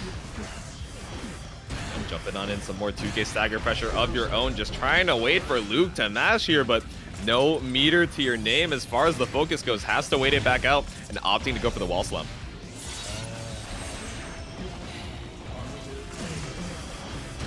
Dealt with here, still has access to the resources here. Taps the dust and goes for the RC instead. Sneaks in with the low, but this time lets the dust rock. That is such a grimy mix-up, not only because the overhead can be really unexpected, even though it comes with a flashing orange light with it, it's still hard to react to. But if your reactions are good enough, you can get abused that way. It can become like a nearly unreactable low if they cancel it early enough. It just tapped us so hard to deal with. Exactly. You're finally like, oh man, I think I've really gotten down the timing of when Aaron wants to look for tap dust. I'm chilling on the offense. We're all good. You see the orange flash, you react, you're like, I'm tuned in, I'm locked in, and all of a sudden it's 2D counter hit. You're like, wait, what's going on here, bro? Dude, but I mean, it's one of those like best of times, worst of times type moment. Not a lot you can really do. All you gotta do is keep that mental composure and go next, as we are. It's 1-0 right now, but both rounds have been pretty close so far, so not too we're not too far ahead at this point. Exactly. Obviously, both of these players masters of the character so far. So Happy Chaos is not a character that's super strong on the defense, as we've mentioned before. There's no invincible reversal, meterless or otherwise, right? So you really have to rely on using the meter for the YRC. So once Happy Chaos gets an advantage on either side, either for Aaron or for Luke, it's very difficult to try and break that loop of, oh, he's above me in, you know, advantage state or resources or plus frames. How am I going to try and balance this back out? Yeah, super snowbally for sure. That's like a trend that has been in Guilty Gear for I feel like a very long time. Characters aren't very good at dealing with their own style of BS, and Happy Chaos no exception. Like you said, no reversals to be able to kind of break out of these situations. You just kind of have to play good defense and hope your opponent makes a mistake or know exactly when it is you can take your shots. Kind of like Luke has done here, a good turnaround to find a hard knockdown, but max meter for Aarondamac on the other side. Oh my god, and the gold burst trying to get something started here. All right, full burst available for Luke, but you're just going to hold on to it for the next round? Yeah, looks like it.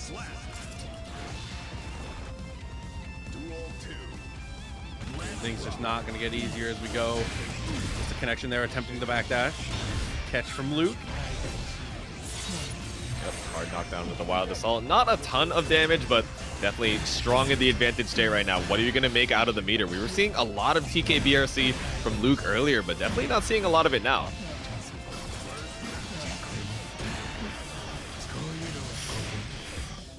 Boy, things get messy again. I hate that his balls think he's upside down, by the way. I don't know why. Yeah, he just flips the full 180. It's a little crazy. He's not even T-posing like some of the other characters. Like, he actually just flips immediately. It is kind of cathartic, though, that his face is at the perfect punchable height. So that helps, but nope. Tap the FD, gets the throw. The back throw puts things kind of messy. Potential for Chipp to start adding up here as Luke is completely out of meter, and Aaron does not seem to want to stop. Finds the throw in the end as the bullets go empty. Aaron, a great sequence to make this 2 games in a row. Indeed. I mean, it was like you were saying earlier, right? It's a very snowbally matchup. Again, in Guilty Gear, it's a common theme from the old games as well. You don't always have all the tools to be able to deal with your own character's offense. You know, I can imagine there are certain mirrors or matchups where that's not exactly the case. You know, I would imagine, you know, Kai and Soul, relatively simple game plans, and they also have a lot of strong defense. But in here, we're going to be snowballing as soon as you get that first hit, especially with Happy Chaos having such strong conversion ability, especially with the Wild Assault into the hard knockdown. Positive bonus, you have all these resources in the bank, and you're trying to fight back, trying to find a gap. Oh, God, 5K right off the round start, ends up earning the burst for it. Like you said, Luke has priority here, being the first one to take aim, especially having Curse applied helps a lot in situations like that. All right, you know what? I was talking so much smack about the snowball effect, but I feel like Aarondamac has been doing such a good job of reversing that with the gold burst, right? Just saving it, not even to save on the combo damage, but just trying to get the tempo. Yeah, I'll save, you know, I'll take a little bit of HP. That's a resource in and of itself. But if I'm able to get that advantage state, even after you get the first hit, I'm chilling.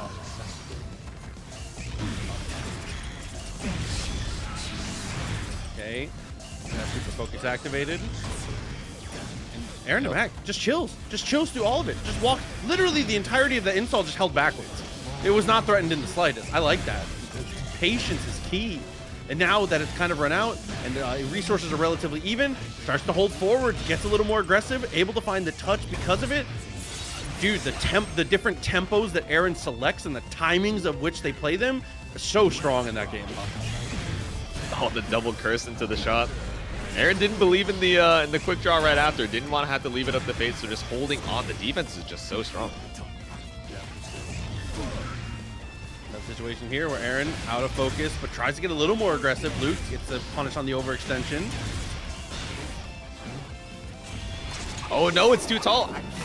I think you're just a little bit too late. No, my God, that's so cheeky, Luke. You're evil with it. Whip the 6S to try and get the cross-up super after the wall tech. That really is evil. The cross-up Goomba Stomp, too. Uh-oh. It's not a good chance, but we're absolutely alive in this round. There's going to be no cursing, though. I think you've got to get aggressive, especially while the focus is low. Okay, roll up for it. You have the full focus available. Super behind it as well. Are you going to bait the burst? No, at least that's one less thing to worry about in the next round. Oh, no FD? You have all the meter in the world? I'm surprised. Oh, no, but gets caught on the backdash.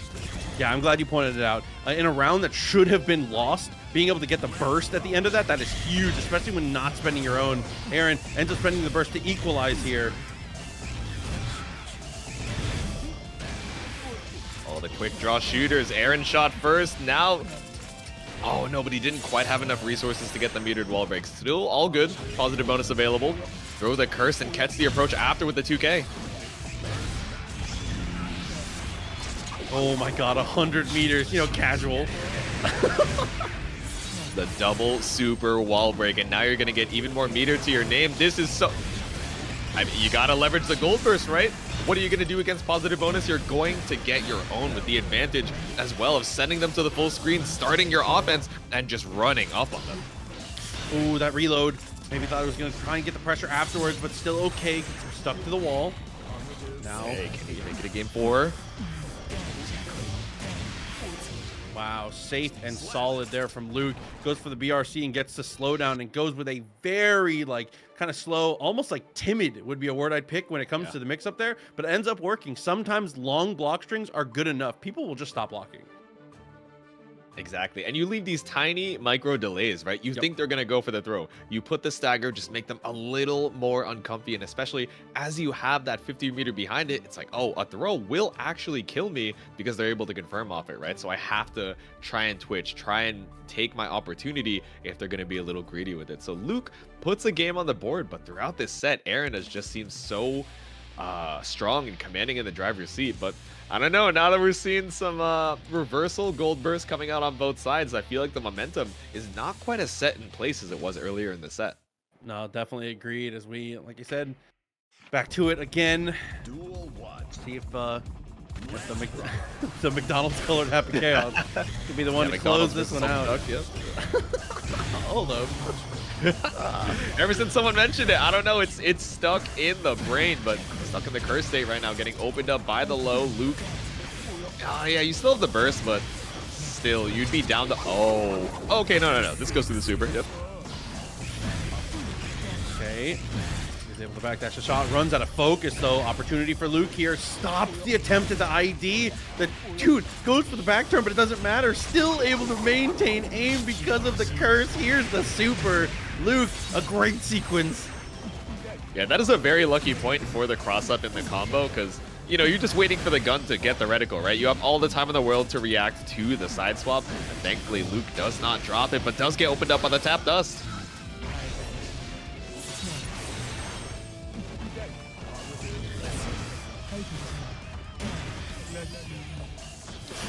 Get back up there. Oh, and gets the throw. I like that. Again, as soon as you see the roll, knowing you're able to kind of react in that situation, it's a tough reaction, but I mean, Aarondamac has got those. Yep, if you're primed for it, you know what Luke is trying to go for to try and steal that round back. It's not going to be enough. No, tries to go for the reversal gold burst. That is a big resource down here. Not even just for the health, but just the swing and momentum.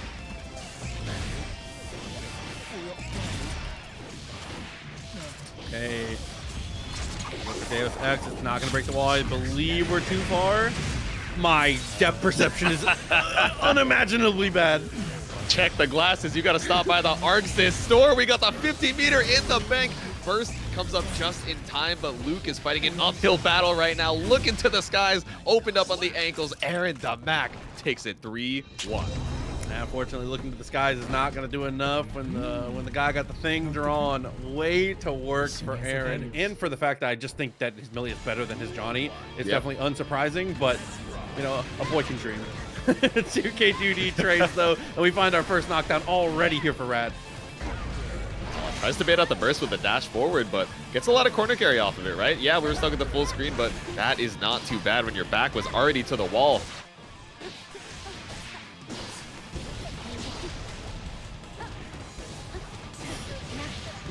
Connection. Screen. Oh my god! That fast RC to try and save the situation doesn't quite work out though. Take to this, guys. There we go. Reset off the close slash. I am the fastball, but back throw PRC. You gotta be careful. It's not enough to kill with the windshield wiper, so we just go for the hard knockdown. Oh yeah.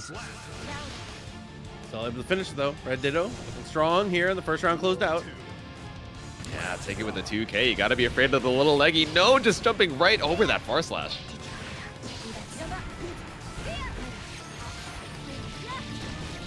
Compel for the pickup. No meter for a meter knockdown, but at least you get the charge dust. Put a little extra damage on there. Oh, and that's able to link into close slash there after with the wild assault. Tries to go for the rock for the pressure reset, but Rat was still in pressure. Winger comes through, and we're blocking.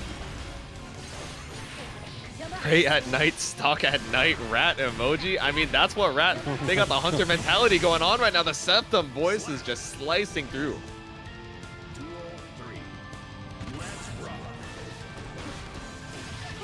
Oh, okay. Close flash, but not too much to follow here. Tried to end right above. In the end, the 5K, like I said, sticking that leg out does work out, but 2K2D in response, and then whatever that was, nice deflect shield to get out of it. Yeah, I would imagine that is something we might see a little bit more from RedDitto, right? You're trying to stay at that optimal space where, you know, Millia isn't in range for the far slash to be able to challenge a lot of your big range buttons.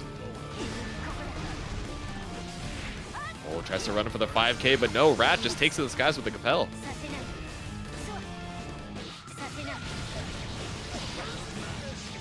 Oh, okay. On it, bait the gold burst. No, but it's only -2, right? Unless you fully whiff it, that's not going to be something you get to punish, but you do get the anti-air on the way down, all the way to the other side, and RedDitto takes the first game. Yeah, answering strong. Maintaining pressure, not folding. I feel like that's something that happens a lot against Millia, and it's not like players' problem in particular, because obviously Millia is incredibly difficult to block, but like a lot of people you see kind of fold in pressure situations like that. RedDitto, calm, collected, knows when to 6P, had good jumps at good places, knew when to FD, are looking very, very composed in the defensive situations, which is so important against Millia.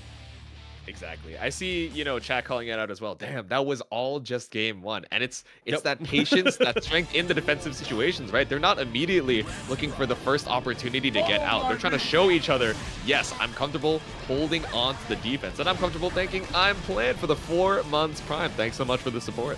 I appreciate you. And to everybody who has not only been supporting the channel tonight, but has been supporting Matcherino as well. Again, !Matcherino. Make sure you check it out. But Brad here, says, I'm trying to fight for the, you know, I want the lion's share of this Matcherino here. Finding these knockdowns. Already got more than half the life gone. And RedDitto now is going to be guessing for game on this next knockdown and does jump out. It's not good enough. 2H, the god.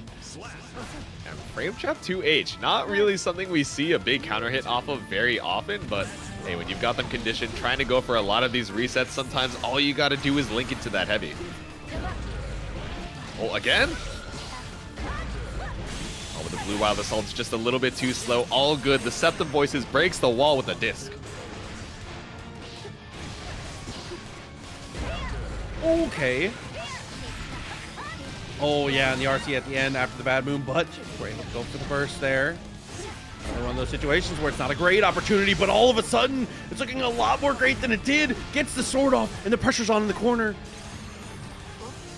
Oh, run up for it. That throw whiff is gonna spell your doom. Rat puts a game on the board to tie it up. Dude, Rat, safe, solid, consistent. I mean, really just the other side of the coin, being able to be super aggressive and kind of break through those defenses.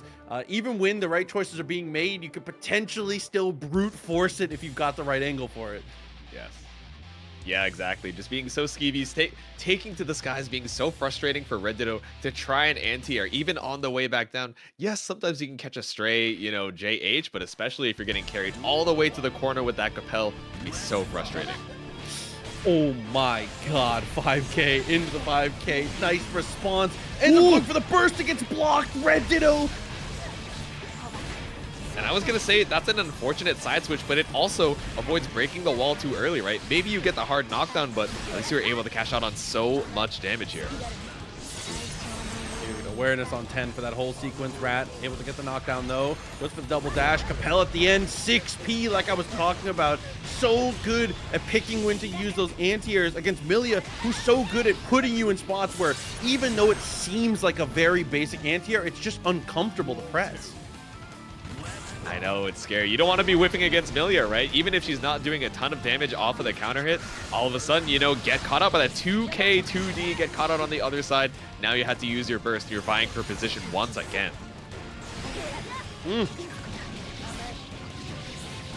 Follow through. Wild assault. Very smart. Hard knockdown.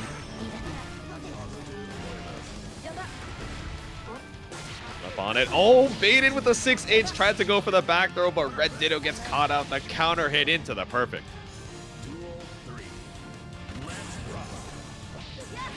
Oh my god. And the attempt at the run forward just tries to hold forward. The round start. 2K2D is the answer. Dashes over the rock as well. Was already in the air and very easily commits after that. Into the disc. It's the cross up, but we have the cross up afterwards to keep that corner situation. Such strong routing from Rat, just keeping his head in the game. Run up for the bad moon, the Rat classic. I feel like we have seen a lot of perfects, which is not outside of the realm of possibility. Both in Strive and for Ramlethal, right? But we're seeing a lot of perfects from Rat. And you know, we get it. We already established earlier, Millia is not the lowest damage character there ever was, but still, you have to have a lot of interactions, especially after these stray hits, to keep that pressure going. So the fact that Rat is just jailing RedDitto every time, not even having an opportunity to fight back, it is a scary offense to try and fight back on. Yeah, it definitely especially feels bad when like you have to like kind of mash on a 6P or potentially go for a super in those reversal spots. So while RedDitto is doing pretty well in those reversal areas and pressing the right buttons at the right time, it still is on it's the onus of them to react to it, and Rat is putting them through the grinder when it comes to that. Yeah, and Chad is describing it perfectly, right? The respect between these two. They're not trying to go for the first opportunity to fight, and that means that Rat is able to run up with the Bad Moon fast RC to break the wall. Set point with another perfect. And that's where it can get scary. Respect is good to a degree, but at some point, you have to kind of weigh if you're giving too much of it. There we go from RedDitto. Good answer. And use that Wild Assault almost just like a dash to be able to close the distance a little bit. That's going to turn into a laser, a hard knockdown, and a huge opportunity to turn this around. Ooh, the Gamma Beam with the grip just ripping straight through the canyon. The FADC JK for the safe jump. Didn't even have to worry about the winger. Oh my god. And listen, one quick round deserves another. The response from RedDitto is strong, and there's the potential for a game 5 or potentially an exit of the tournament here for RedDitto, but this is a great start. Gets the burst out. Yeah, the round start with 2S, but catches the approach. The attempted whiff punish after with the 5K. Rat is down a burst, but you have the corner situation. This is pretty strong for you. All you need is one good wall break, especially with the winger, and your burst is going to be up real soon. Oh, RedDitto has to meter. How do you spend it? Has the burst as well. Has been a good user of Deflect Shield when it's needed, but you don't want to be in that spot. Double 5K, very nice. With JH into the tap dust attempt is bold, Rat, but I wouldn't have expected anything less from you. They're going ham. No Meatloaf right now. No punish on the YRC, but you weren't ready for the throw after. Burst gives you one more chance to close out the set. Rat does not want to go to game 5. Look for the double 5K. Try to go for Wild Assault. It's not going to work. Rat optimizes and is able to get the kill. RedDitto, oh no, gets 5K and counter hits and tries to press it again. We're traveling into our next losers top 8 side. We got Kreeg versus Kazam fighting for their lives here to move on to the next round.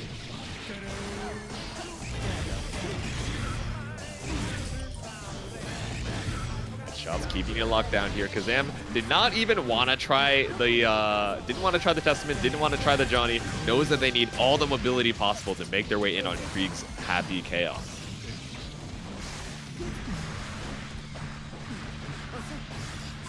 Okay. Through PRC after the hair card gets a JP, but it's a straight hit, not a big confirm.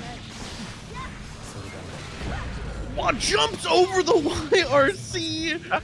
Oh my god. Another really messy situation ends up working well. Kazam, so strong, and gets the counter hit around start too.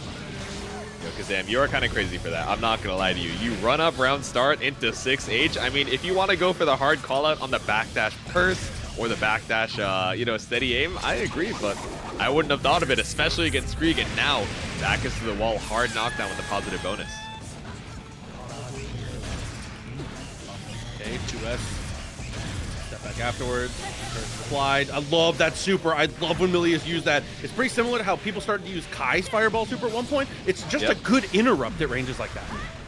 Exactly. You think you're safe because you're like, oh, finally, I have all this full screen space against Millia. I can go for a safe zoning pattern, but the Deceptive Voices, that disc from all the way across the screen is so scary. But now you got to use the meter to FD, but no, gets caught out on the way down. Oh my god, in the face immediately. That's how we're round starting. Very nice. To the face, the OG Call of Duty YouTubers. That's what Kreeg is trying to embody right now. Gets caught out with the at the ready in the curse. And now you have 100 meter, even after that wall tech.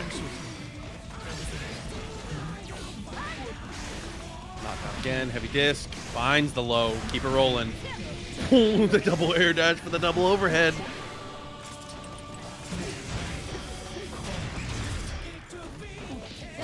With the FD flicker, tries to go for the run-up throw, but no, Kazam is waiting for it, and the burst on the way down has all the meter in the world. Just don't drop the combo, and in the first, no! Okay. You're scaring me. You're scaring me, birthday boy. It's always so worrisome. Can't be doing that to me, man. You're making my heartbeat, my heart rate go up, and we still got the rest of top 8 to go. It's too early. It's too early into the top 8 to be to be put on the spot like that. You're like, oh my god. Exactly. All right, first game over to Kazam, looking strong on the Millia. Of course, we're seeing a lot of keep out attempts from Kreeg, right? But a lot of these opportunities to challenge in normally where you're pretty safe to get the resources back or go zoning, like you're saying, are getting the interrupt from the Millia supers. That really look good. Backdash as well. Movement from both these players looking strong, but Kazam, kind of a lazy jump over, ends up getting the clean hit. Punch it on through. The delay, steady aim, catches out the backdash.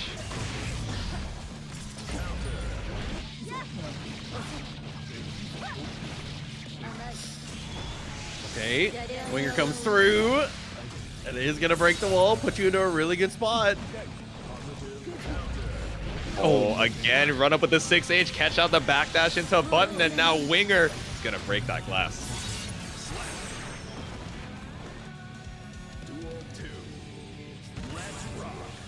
Okay, up over immediately, try to go for compel. Just Dexter. Oh my god. Dude, the animations of this game are so funny. Dude, Happy Chaos really puts his shoulder into it, I'll tell you what. There's malice in that 6S.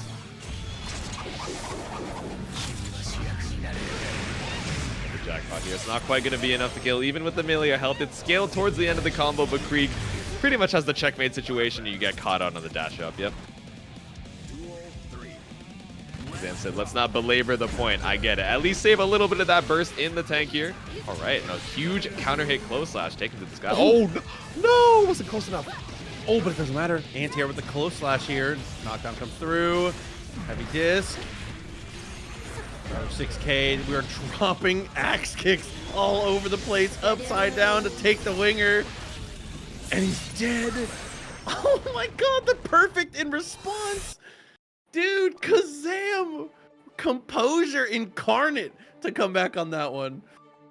The Millia players are absolutely rocking it right now with the offensive sequences, right? So before we were seeing it against Ramlethal, now we're seeing it against Happy Chaos. I think because they're dealing with characters who have to rely on meter to get those reversal opportunities outside of, just mashing 5p. They're able to go for, a lot tighter block strings that force their opponent to guess a lot more rather than, oh, okay, I have to try and bait out this DP so much more often. Okay.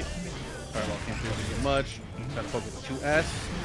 That's again, the poke looking good, and ends up getting the connection. That's one of the worst things that can happen there is when he hits you with pulling the gun. But burst comes off the table there. Good from Kazam.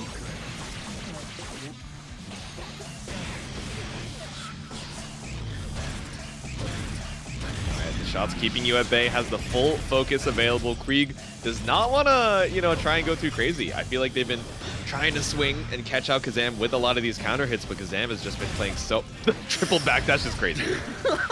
and then puts the whip in gear, tries to hit him with the hair card, not gonna work from full screen. Oh my god. I respect it. Well, a full screen hair card is a Guilty Gear classic, like a fine wine. Dude, it's truly insane. A lot of times, like in these earlier games, we were seeing Kreeg play a lot more aggressive. Kind of autopilot into, backdash into the button is really strong here, but Kazam going for a lot of that counterplay. But it seems like Kreeg is pulling out the counterplay layers of his own. What? They were just staring at the clone in between them, bro. Can't believe it. Ooh, this is super focus. Gets a bullet back in the gun as well. Shoots him out of the hair card for the second time. Kazam is trying to sell that from so far away, and it's just not quite working out. Like, the reward is so big when it does, but it's just not quite getting there. Oh my god, it's that same situation we saw before, right? Trying to go for the full screen zoning into the resource management, but no, you still have to worry about the full screen disc. Burst is available, tries to go for the bait, no, but 2K interrupts the pressure to put a game on the board for Kreeg.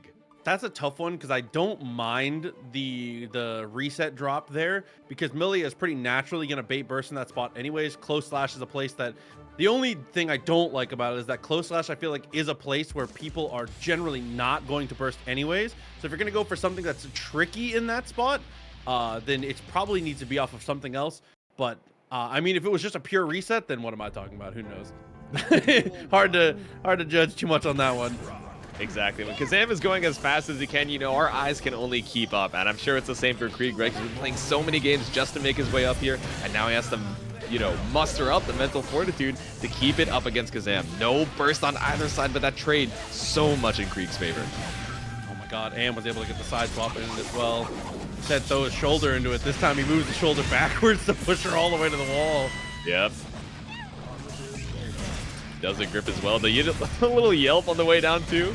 Kazam not too happy about this one. Has to hold quite a bit of defense and gets opened up by the steady aim shot.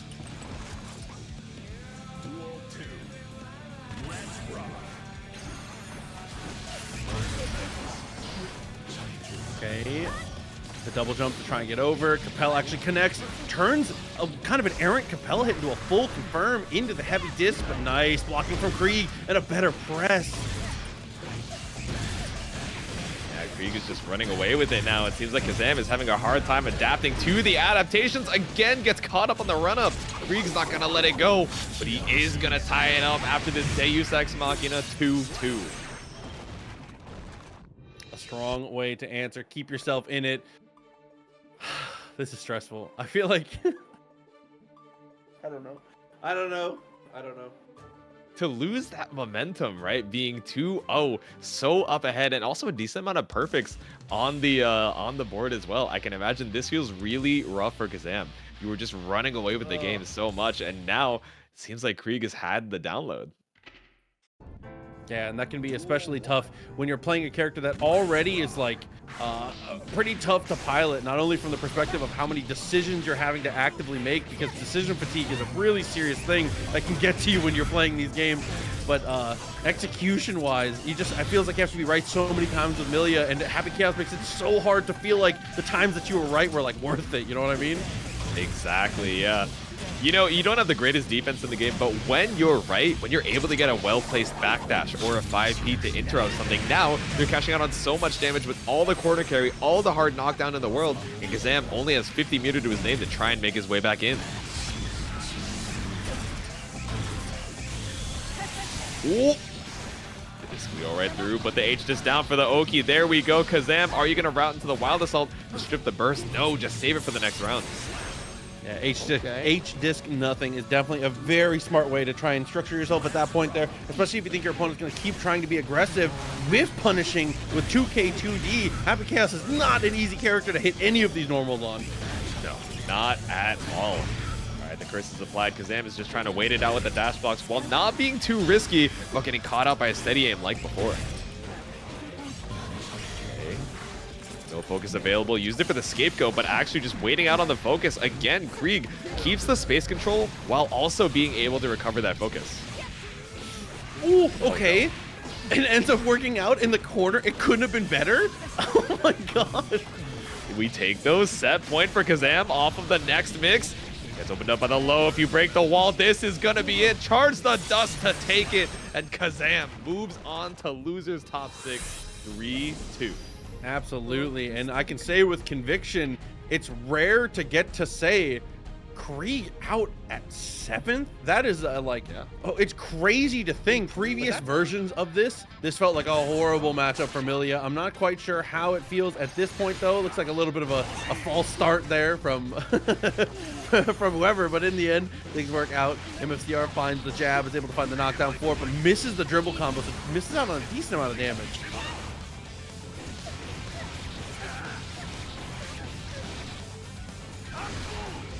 All right, wall break with the pillar here. Rat down quite a bit of HP. 50% for the delay shield, but I think you're just going to hold on to it. Trying to get an opening with the Capel. There we go. Okay. Close last there. Continues to confirm. Gets close enough for the winger and is going to be able to dish out the damage here. Pretty much evens up the life totals here and has a big advantage on knockdown. But MFCR has that max meter. Yeah, 100%. Are we going to see a DPRC? No. It's opened up. Go for the run through. PRC 2D.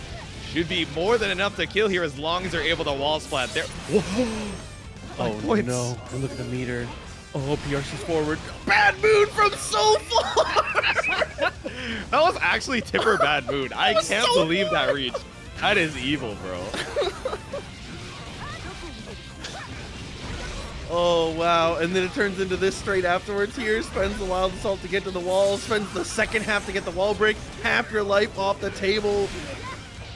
Another bad moon. 9 moons repping right now. Rat is thinking about the wrong team, but still cashing out so huge on the winger.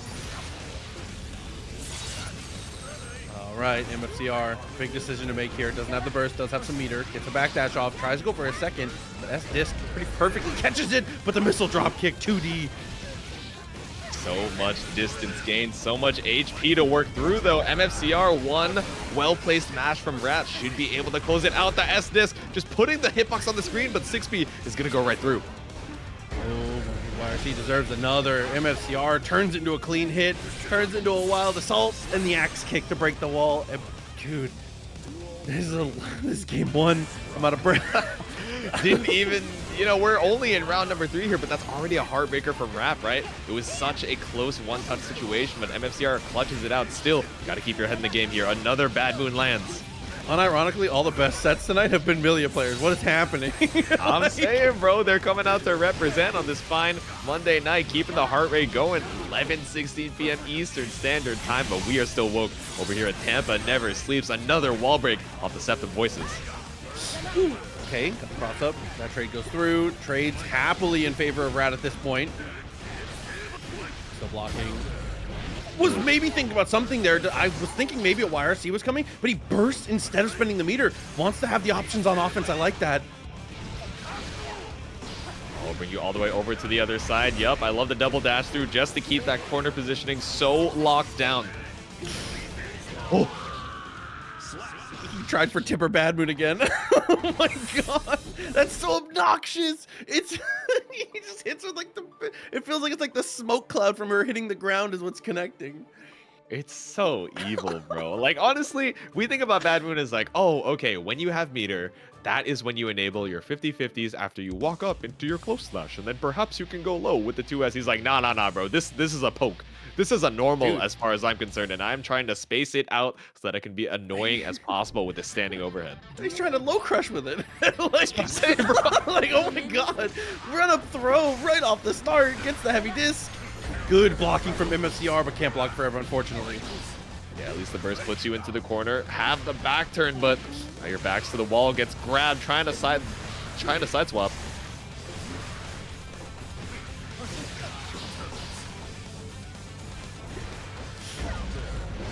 Oh my god, just goes up for the headbutt after that. That was a ton of damage. Was scaling crazy. There we go. Got the driver's license, the full screen with the hair car. Damn, low profiling your own projectile with the hair card, just zooming across the screen. Now one good touch should be it. One bad mood could even take it, but the JH on the way down punishes the super. No PRC from Miguel. Said we're friends. Well, that's why I know top players. Okay. You know the one. The copy pasta, the classic, but I got no pasta, only spaghetti here off of the trade. Unfortunately, MFCR not able to find the opportunity to strike back. Rat still has the 50 available. Close side follow through it again. Up stuck to the wall. Fully charged dust. Did not have a way to generate a hard knockdown, which is a little unfortunate. But said, I'll just make my own. It doesn't matter. It's the throw with the RC. All right, another wall break. Let's see if Rat can close it out. Yep, just go for the S disc. You know it's going to kill, but a quick hitbox onto the screen to take another game. Yeah, it's such a good jump scare projectile a lot of times. Even if you don't have meter, a lot of the times you can almost just use it like a, it feels like a Ryu fireball, you know, like how in Street Fighter, a lot of times Ryu is like supposed to use his fireball as like an extension of his body, right? It feels more like a normal than an actual fireball. I feel like Millia's S-Disc can kind of get that done at the right spacings, which is really interesting to watch people do. I love seeing stuff like that. Yeah, we're seeing it like often used as a quick poke. It's interesting that you bring that up, right? Because a lot of times Rat is using the bad mood, using the S disc as extensions of that effective range without necessarily needing to commit to the far slash every time on Millia. So the way that he's able to extend that pressure zone is so interesting. Now MFCR, will he be able to get back into this and potentially make a comeback, or are we finally gonna have justice for Meatloaf? Axe kick comes through, doesn't quite connect, but he finds the throw in the end anyways. Full meter available. There's the throw again. MFCR says there will be no justice.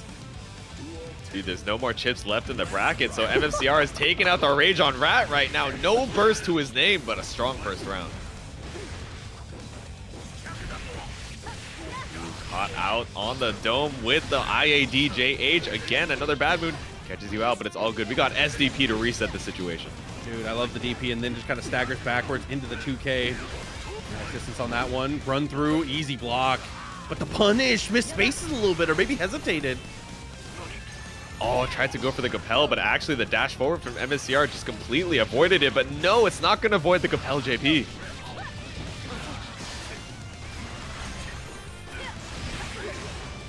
Run on through here. Close slash, bad moon. Rat's got the meter for it. And now we're on set point. This makes me so happy. I don't know why. Runs up, gets a throw, ground start. It feels like that exact sequence has happened a lot. I wonder what Rat has scouted out to find that throw so consistently around start. The shampoo, the conditioning, the hair wizard. I mean, oh my god, the air throw straight out of the skies. We haven't seen that in the set from MFCR just yet, but trying to go a little crazy with it. The throw in return from Rat, trying to get something started. Close slash, 6B, interesting Gatling option there, but still going to be able to wall splat. Yeah, the wall stop with the shatter is huge. One more opportunity. Same side. And then Chills, willing to block. MFCR takes advantage, can throw. Another S disc again, like you're saying, that extension of the pressure zone from Rat.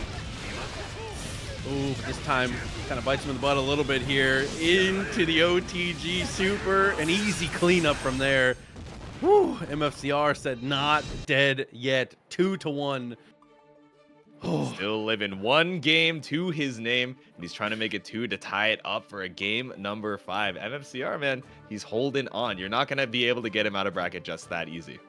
Yeah, one game at a time. And like I was saying, this traditionally before was a tough matchup for Millia simply because the DP is so good at being able to break out of pressure. Where Leo is one of the characters that's the strongest at deciding when he's finished blocking. Like he's pretty good at choosing. He's like, I don't really feel like anymore. It doesn't get the same reward, but it's still so good for breaking up pressure.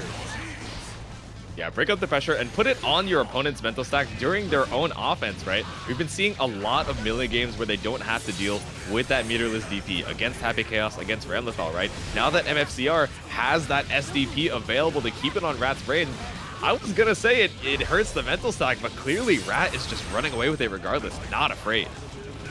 Yeah, look at the meter now too.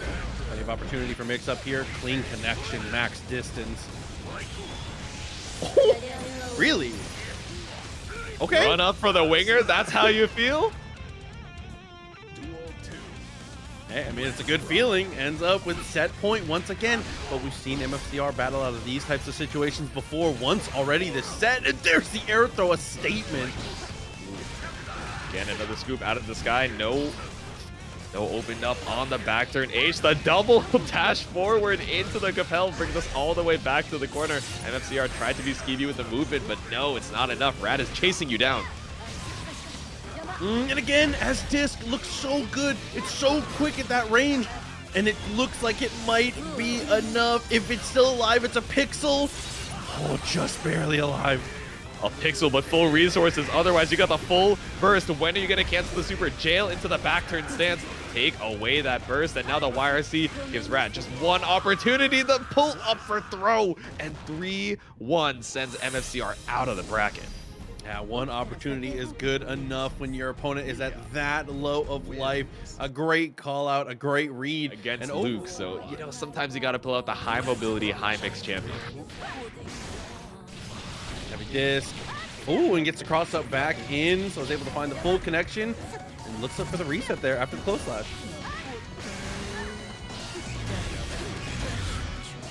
Alright, let's see it. You forced out the burst already, birthday boy. How are you going to make your way back in with the curse still applied? Is Kazam's birthday? I'll bet, you know, that's what the people in the chat are telling me, but it might be wrong because it's only one person. Maybe I should believe is it a meme, them. or is it, no, is it readily. Let me know. Or the homie Kazam? Exactly. Either way, it gets the low. He is able to finish very nice with the jumping S. The round goes in favor of Kazam. There we go. Ended with the JS. Tries to swipe with that far slash, but no, Luke just going for the backdash, catching you up. The stream title is Birthday TNS Millia Run. Let's go. Well, I mean, shouts to Kazam. Happy birthday. That's very cool. Oh, yeah. You took the first round, but I don't know. Luke has been a strong competitor this entire evening. Let's see. You're going to be able to convert it into a game here. 50 meter available. Same side into the Septum Voices.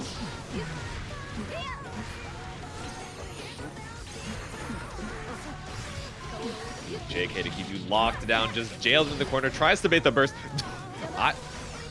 That JS really brought you far out. I'm not going to lie. Luke just goes for the deflect shield instead of the burst here, and it works out pretty well.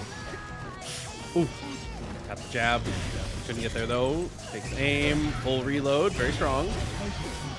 Oh! Oh, delay up the 5D. Tries to be so greedy with how much time you leave. But no, Kazam says, all right, if you're going to try and leave that gap, I'm just going to 2P and take game number 1. I like that though. I respect the it's kind of like what we saw from Rat earlier, where Rat was just like, I'm gonna bad mood until you block it. Luke was like, this tap dust is going to hit. Tries to send it the third time. Exactly. Oh, it's like, all right, you know, I got so much health in the bank. If you're just gonna leave that long before your next normal, you're trying to go for the whiff shot. Nah, bro, it's the 2P angle. Oh my god, definitely the ... He hit him with, no way he hit him with the ellipsis. That's crazy. The stagger, pause, use the restroom, come back, pressure. The classic. How do you IV gunshots so regularly? This is birthday, bro. He's got that buff. Yeah, honestly and truly, it's like the worst answer ever to hear, but very carefully. You just gotta practice. It's hard. Within 2 frames. Super hard. Yeah. Oh my god.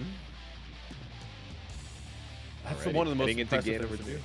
Watching anime players like IB, like the craziest stuff, that's like the mechanic in anime games I've consistently been the worst at. And that's crazy because I'm really bad at all of them.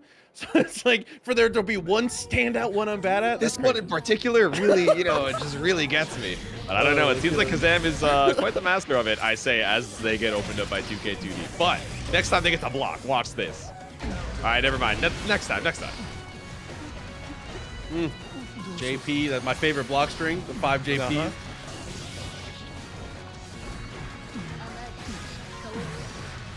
Yep, late PRC into the overhead on the hair car. Even on the block string, right? It brought us so far over to the corner. Kazam tried to get the cross up, but at least crosses back up to the mid screen.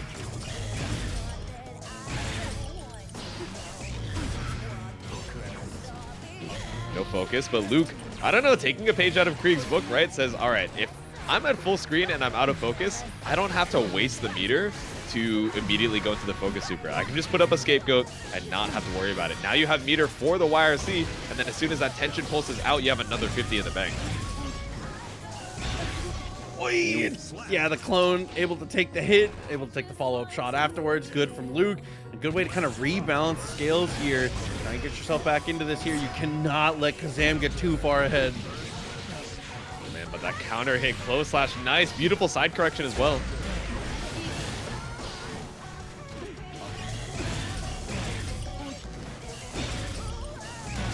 This guy's got to be careful if Scapegoat does not want to try and challenge it, especially with the curse on you. Okay, get that one bullet back in the reload here and go for the wild assault. Dashes up with 2K. Nice tech in the hair car. Aussie tech into full screen hair car. Bro was ready for it. You gotta pull out the you know, the layer 3 offense. You can't be going for the silly, funny online gimmicks on me. Double close slash, the classic. Go, it'll take aim, gets the curse applied, super focus. One bullet left, has to go for a big reload because aim can't capitalize. Ooh. Reload! Hot out with a close slash, tie up the round count. It said shoot off the screen, bro, please. Oh my god. Kazam, this would be huge. If you could secure the 2-0 at this point, put Luke in such an uncomfortable spot here. The low is easily dealt with, but it leads to another throw. Yeah, the same side went kind of hard. I'm not going to lie to you. Just gradually pushing Luke over to the corner. Sometimes we don't need the mid-screen mix. Sometimes just keeping them locked down is all you need, even if they're not immediate. That was the meatiest hair car I've ever seen, bro. You did not think that was still active. Unsticks the wall, too. Gets the knockdown again. Opportunity. Oh, first no longer on the table. Got to wait it out just a few seconds more, but Luke able to hold on to the defense, and now they're fighting back. Ooh.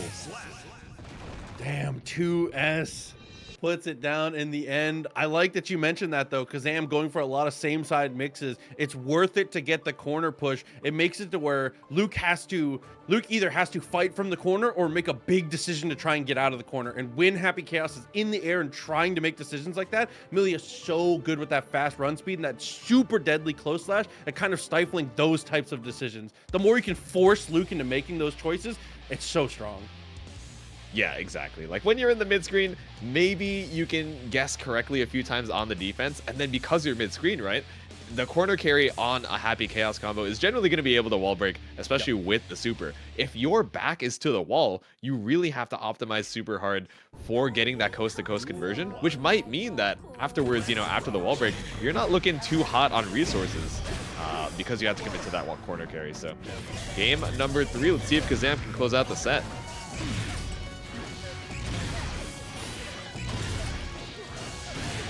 I mean, speaking of optimizations to break the wall there, wild assault, very nice, half the life bar off the table. Luke not looking shook after all of this here, and that 2P match from Kazam, good way to be risk adverse, and now look at the focus from Luke. Unfortunately, had nothing to fight back out of that situation. Yeah, just the full reload. Now you have 100% meter available to you. Just gets shot out of the sky. Full resources for the Deus Ex Machina to refill the bullets in the chamber. In a row. That little step back was diabolical, bro. Luke puts the knee in, very nice. Dude, the little shimmy back into the high knee is so crazy, I gotta say. TNS Strive 100 lined up with Christmas. Can we delay next week? You know, we were trying to make sure that you guys could celebrate Christmas while seeing TNS 100. That was the plan. Casper, if you really want to hang out with us for the holidays, we'll figure something out. We might do something cute for TNS 100. We'll see. For Stride, we did it. We've done it for all the other games when they hit triple digits. We did something cute. We might have something cooked up by then. Luke trying to quick it up to another round here, not trying to close it out for game 1 on the board, but no, Kazam ties up the round count. Full burst on the side of Luke at least. Yeah, but Kazam not far behind on that. Oh my God! Immediately has to spend the burst. All right, curses the slide. You got to hold this zoning. No, you tried to go for the run-up throw, but again, the shimmies from Luke. Luke caught with the low, the double air dash, that right off the ground high option. Wow, the step back into 2S. He's able to catch the back dash there with the 2K as well. It looked like because she was airborne, Deus Ex for the reload and the hard knockdown. Big opportunity again from Luke. Yep, FADC going for the safe jump. JS to try and keep the pressure going. Jumps the 5D. The Capel lets you get that side swap as well. So wait. Oh. The flag. This is scary. Kazam really wants to close it out here, but no, Luke was watching the previous sets, knows that you have to be careful of that set of voices when Millia has the 50 meter. Okay, and there it is. The great equalizer, able to take aim, take a couple shots, and make it 2-1. Luke setting up for what could potentially be the reverse 3-0, but Kazam obviously making it stressful regardless of which direction it goes. Kazam is not going to take that lying down. And now we're seeing, you know, a little bit more application of the matchup knowledge. You are aware and respectful, knowing that when Millia has that 50 meter, even at the mid or full screen, you still have to be careful. You can't just autopilot into, oh, shot into concentrate, and now I have my meter back. You have to be actively aware of when they're looking to try and interrupt and take their turn back. And that was what saved Luke and put a game on the board for them. Absolutely, but we'll have to see if they can keep that kind of momentum. The next one here, Capel low, gets the connection immediately. Jumps over again with Capel, this time a little bit of an alley-oop to the close slash, but can't confirm. Gets headbutted for the troubles, burst off the table. Ooh, the run-up delay, 2K. You got to be careful of the toes here, Luke, with the back throw. All right, gets you a little cheeky save jump with the whip, JK. Ooh. Tried to be cute with the air dash back JS, but still, you got to be careful of Millia close slash shoes, just keeping you locked down. No, actually, going for the 6P. I think Kazam was trying to cover the ground there. Maybe cover a far slash or a 6S, but nah, Luke took to the skies. Okay, Deus Ex. Potentially really bad. Does have the burst, does have half a bar. Tries to run up, goes for the super. I really like the decision again. Close that just barely connects from so far. I cannot believe the range on that normal, dude. Dude, Kazam and Rad have really just been showing us, yeah, there's a little bit more effective range on Millia than you guys might think. Trust me. It is an extension of the body at this point. You just gotta be nasty with the tipper spacing. Once again, squeaking in that bad moon, so annoying at percentages like that. Gets the roll through. Yep, punching your way on through. 5D into the shot.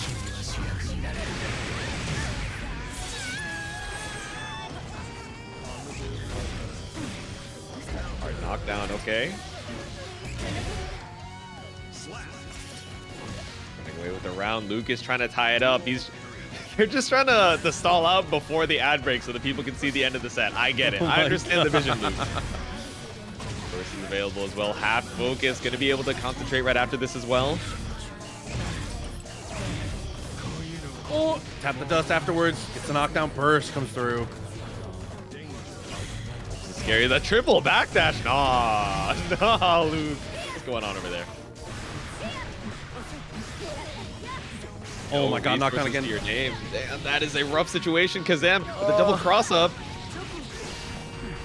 Yeah, things just don't get easier either, even with that FD, but there's the headbutt. Misses the confirm. Yeah, drop on the fast RC. That is really rough, especially with that negative penalty looming. You're so scared to try and take some space against Kazam. Wow, and that should do it. Absolutely goes forward with the teleport. and is able to break the wall again. Kazam. So first game's gonna decide a ton here. Exactly, a game of inches, but oh, just inching back for the 2K to catch out Aaron. The Mac trying to mash up and already down a burst here.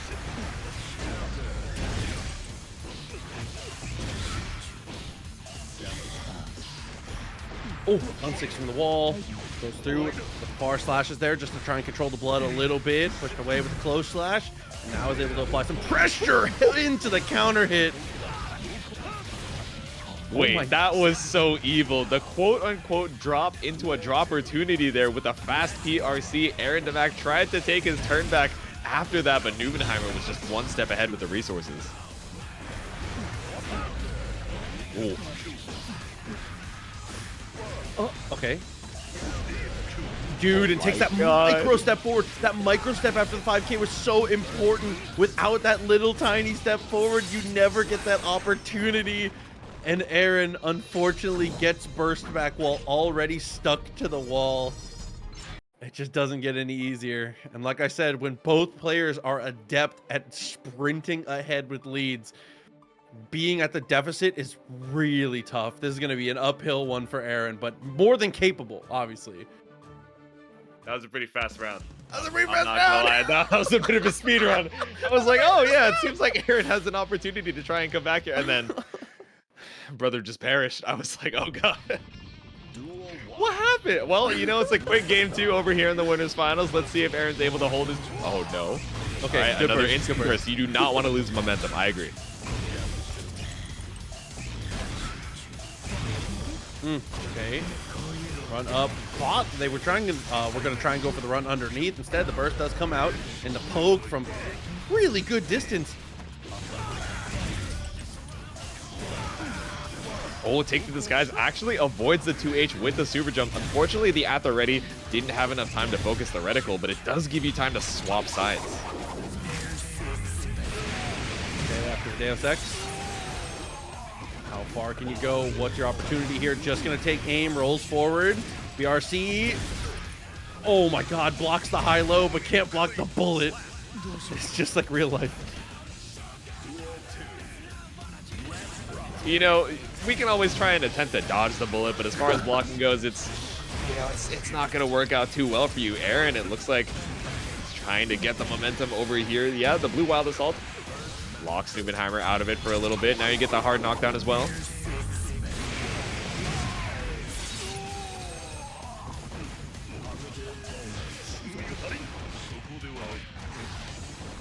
Okay, BSU, really big deal on this one. 6H.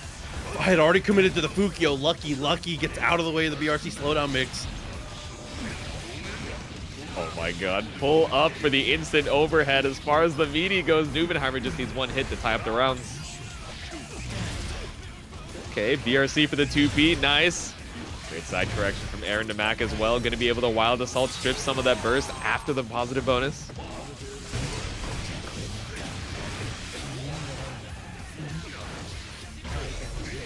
Ooh, and then the wild assault. Very nice there, able to end the round. I actually was not sure towards the end there. I was like, is this gonna kill? It looks so scaled, but with the fixed wall break damage, it was just enough. Yeah, I mean, that extra little tiny chunk of damage on the shatter is definitely a big deal. Adds it up, able to get you into a really good place to be able to close rounds. Strong stuff overall, and like I said, it would have been a tough climb, but Aaron, it's a little different. That's already has climbed back. That's what I'm saying. You know, it takes a decent amount of mental fortitude to, especially after that first game, you're like, dude, in the time it takes like half of a normal round, I already just got speed ran through, but still able to tie it up. Aaron said, no, I'm not deterred. Okay, it's all good. The immediate round start counter hit, it's all good. I'll use my burst because I know that I'm able to bring this round back. Okay, he gets that board twice in a row, looks for the stomp.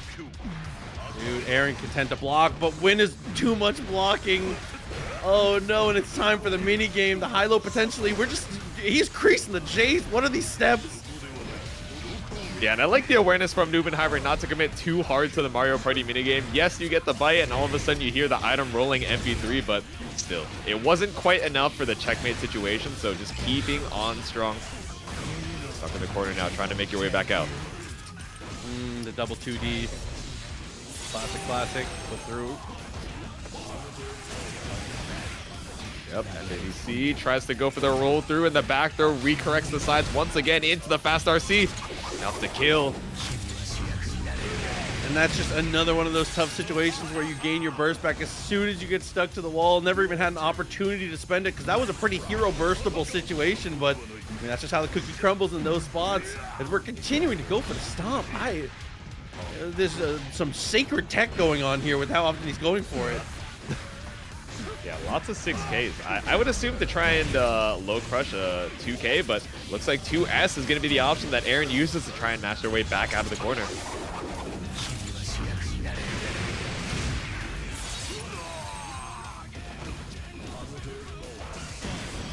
Hard knockdown, just tries to wait out for the reversal. I agree. You know, Nubenheimer has the 100-meter available, and we saw them do a lot of delay super on Wake Up earlier, so. Again, 2K 2D, pulls the gun. RC forward, had seen the start up there. Was able to go for the punish, the full punish. In fact, Deus Ex. Whew. And from stabilizing to a healthy lead now for Aaron. One game away from moving on into grand finals winner's side, but you can't rest on your laurels just yet. Again, your one good count, well, you know, I guess 2 counter hits, right? We'll see the first counter hit come out immediately round start, and then that's the burst. But once that burst is down, any good hit is going to be enough for Nubenheimer to just run away with it. So you have to be careful. That's a 2.5 touch game, we'll call that. Yeah, exactly. Half for the burst and then 2 touch from then on. Exactly. We'll see. I mean, round start has felt like pretty balanced between the two, and DP usually a really, really strong way to be able to start it here. But Aaron gets the counter hit off the jabs, forces the burst. Lockdown in the corner, not trying to commit too hard. A little far slash 5H action, but Aaron fights his way back out into the super. I think we're a little bit, never mind. It always feels late. Far be it from me to doubt the corner carry and the conversion ability of Happy Chaos with Deus Ex Machina, just keeping you locked down in this corner. Aaron the Mac, again, another Deus Ex. Wow, we were talking about 2 touches. Maybe we were talking about the wrong side here. Aaron taking aim, forcing the FD. Nubenheimer, not a lot of blood to work with here, but the jump scare still comes through. And you get on the burst as well. Aaron tried to go for the burst early, burst often, but no, gets caught out with the meaty. Dude, help me. What? This game is crazy. You're dead. That off of a jump scare. This is justice. The hard knockdown off of the DP2. Try and keep the pressure. Keep your mental composed here, Aaron. Hey, listen, they call him the one shot for a reason. Holy moly.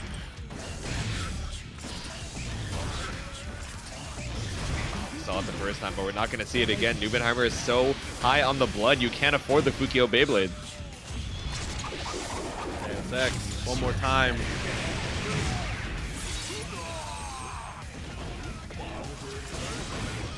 Shot through the wall again. JS safe jump. First through the YRC. I agree to keep the pressure, Deus Ex, and now the wall break is going to be set. Point for Aaron. You are trying so hard to secure your grand finals winner spot. Yeah, having that cushion, the potential to be on winner's side is so huge. But again, Beyblade seems like it's been the thing that's been working the most magic. 6H to break the wall. Full burst still available for Nubenheimer. Yep, swipe the ground with the 2S, catch on the backdash with the Beyblade. All the meter in the world, just make sure you don't drop Nubenheimer. Brings us to a game 5. Of a trade, by the way. Dude, Nagoriyuki is so, remember at the beginning of the stream, speaking of callbacks, at the beginning of the stream when I was talking about the fact that game developers keep making really cool original new characters. I'm saying. There he is. Dude, Nagoriyuki's so there he sick. is. They're both of them. Daisuke said, here you go. Oh my loving God. creations. Please treat them with care. My blessing. And he tells me to treat them with care. Meanwhile, this guy is doing that type of stuff. I think That's he can what treat I'm saying, himself bro. with Off a care, trade bro. too. 2-2. And I like the option, the immediate round start White Wild Assault from Nubenheimer, because Aaron has been just representing off of every counter hit the immediate burst. Yeah, he still got to use it, but the positioning was so much worse because Numenheimer had just a few seconds to run that pressure, and now he's on set point. What happened? Clone BSU, it's one of those things that can get really, really messy. Ooh. Air throw is unbelievable. Quick DP for the overhead. Bro, some decisions are being made here by Numenheimer. Ooh, but the 2S 5H actually pushed you out right outside of your 5H range, but enough that Aaron is able to challenge with a steady aim. That's rough. That roll through was super good. Deus Ex. I'm going to risk it again. I think he's too far. Yeah, this time it works out. Oh, tried to 6 feet your way out of there, but no, Aarondamac's going to avoid it for now. Late PRC into the 2K. Gets you a little bit of blood back. Pulls up with the Fukio. Beyblade trying to close it out here. One touch. First to keep the corner. 50-meter. Chip's not enough. But the PRC far slash is Numenheimer. Takes it 3-2 to move on to winner's side grand finals. The mirror. We're gonna get the Johnny on one side. Johnny's gonna be on the side here, I believe, for Kazam, because this is normally the color he plays, and it is, yes. Wait, this is actually crazy because both of these players, Kazam and Rat, have the, they have the Johnny and the Millia available, and we didn't see either of the mirrors. This is the most unlikely outcome. Well, I guess it was equally likely, but still, no burst on either side. Okay. Capel goes to Lust Shaker. Take a turn back. To the hop forward. Capel in response to get out of there. Senga catches you out. Little stray hit there. Tries to swipe the card, but Rat's already on the other side of the screen. Oh, and the hop forward into the throw, and it is going to kill here. A little insider trading, shouts to Yurikov, says that Kazam just doesn't really like the mirror match, it seems. Oh, I see. I was going to say, what if Rat just went to the Johnny, but I would imagine that Rat is feeling a lot more comfortable on the Millia anyway, so it's a safe bet.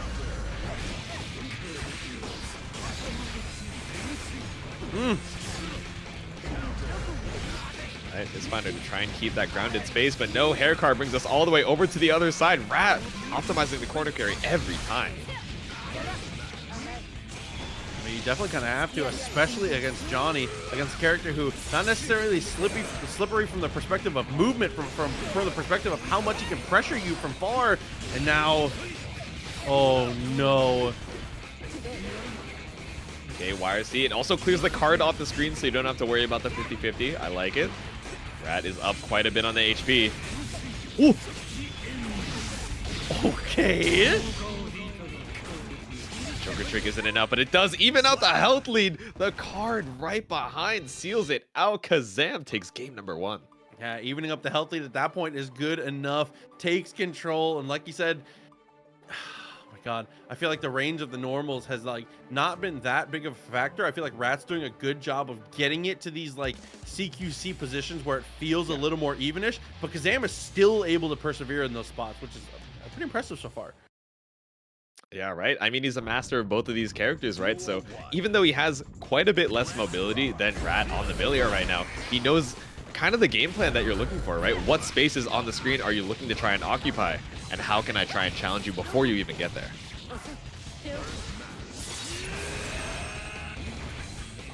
With the full burst spent, able to find the knockdown after the break, after the shatter of the wall. 5P, 6P, a little too far to be able to try to find a knockdown here. Ooh, and Senga actually just catches you straight out of the skies. I do not think about how high the aerial hitbox on that is, but I guess especially in the Millia matchup, right? It's a pretty safe way to try and contest that airspace. Ooh, it already committed to the misfinder there. Has to go for the burst. Slashing with the far slash, but trying not to be too greedy about getting your way back out.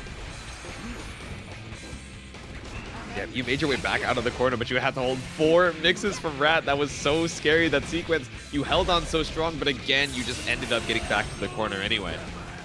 Rat had to use the wild assault there. Didn't have the meter. Dashes forward. Good tech on the throw, but slides on in. To be able to get the throw for the second time. Perseverance. Nah, bro, that is straight up evil. BRC through your little leggy? No way. Tap Dust didn't have any resources for a hard knockdown. Still good, though.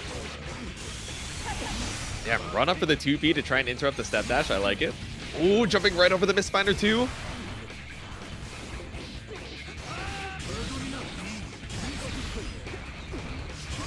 Yep, guard crush off the sword explosion. Didn't have another chance to put another deal out, so burst on both sides. Rat's not going to bait it out. It's fine, just letting it rock. Card. Finder. The threat is good from those kind of spaces. Gets the air throw. Really, if you're going to commit to the skies that often, he says, I'm going to go for it. I will come up there. Oh, trying to get greedy with the cards, but just barely waiting it out for the sets of voices. It's not only something you have to worry about in the Happy Chaos matchup, but in Johnny as well, right? Just because you have that range advantage does not mean you don't have to worry about Millia with the 50-meter. Oh no, the 60 isn't enough to kill.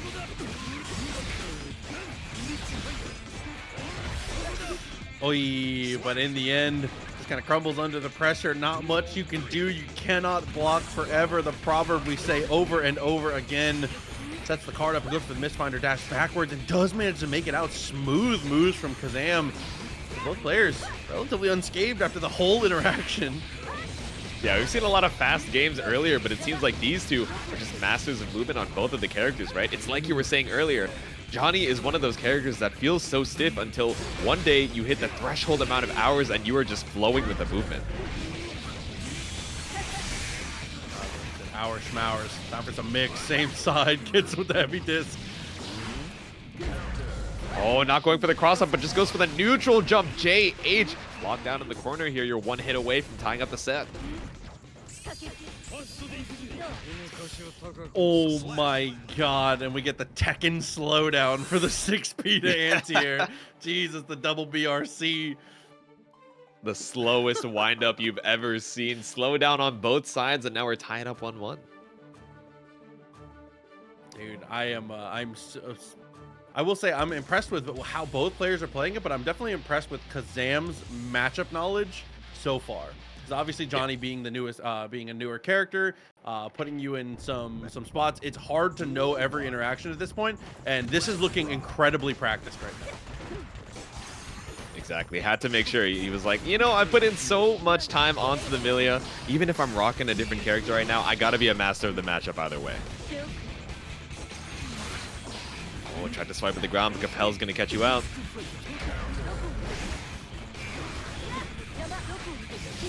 That's knockdown. Oh my god, the follow-up after the car. Hearts of Dust, get the damage. No hard knockdown, but positive bonus is about to get you that 50.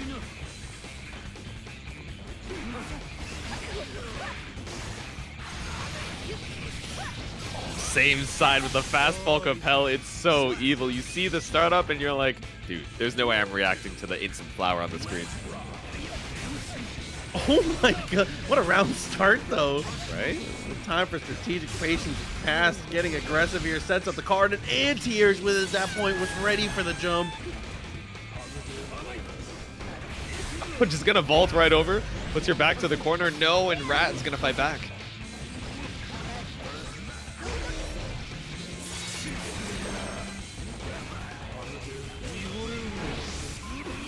Oh no, just went in for the air dash block, okay. Rat wastes the 100-meter, but still eating a little bit of damage for it off that stray hit.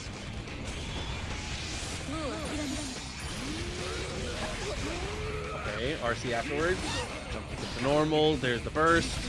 Sets up a card to try and slow down the pace a little bit here, but the pace cannot be slowed when Millia is the one on the other side. PRC and the shimmy! Bait it out with the Nsenga. That throw bait is so scary. Kazam is down all that burst, but you're happy to have another round in this game.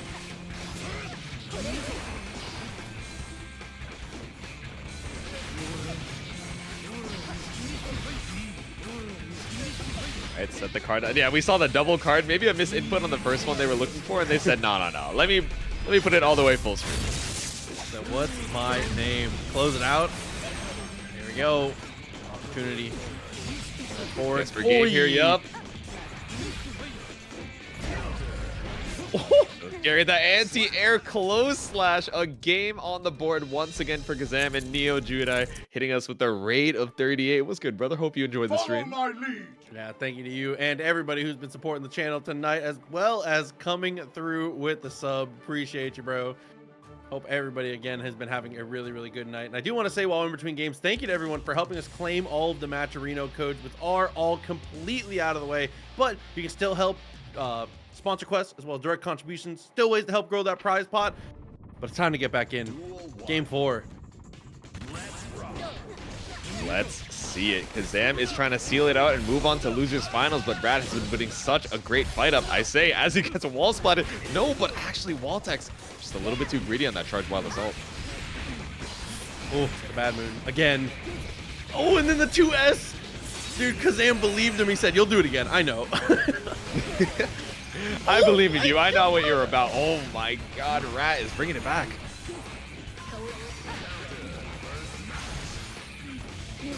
Oh my God, and then compelled to stick him to the wall. Yep, jump right over the Joker trick, but still has enough time to catch you out with the air mist finer. Ooh.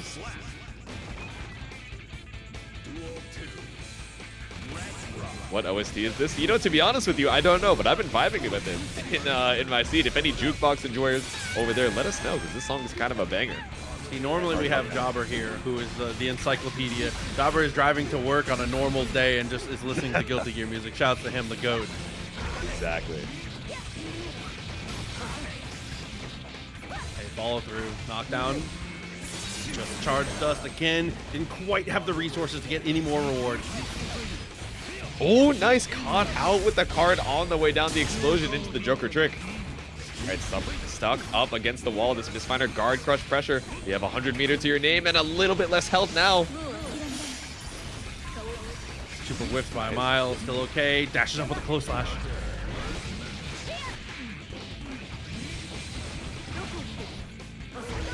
Pull up for the Mirage. There we go. Hard knockdown. Strips the burst from Kazam, but you still have 50 for the reversal super. No.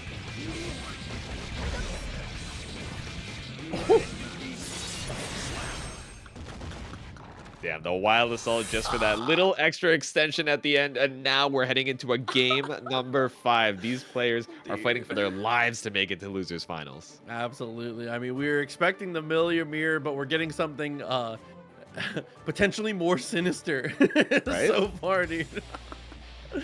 Oh my God. Well, between the two, game 5, either way, I'm excited to get to see who gets to go on and play, because they both, damn it, they both deserve it, dude. They're playing so good. And it's so sick to see the Johnny versus the Millia, of course, because I'm not a fan of the mirror, but that means we get to see a lot more Johnny action on the screen. Game number 5 with a burst advantage.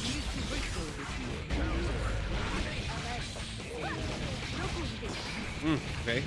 Didn't get much else afterwards. Still is able to find the close slash though, which is good enough in a spot like that.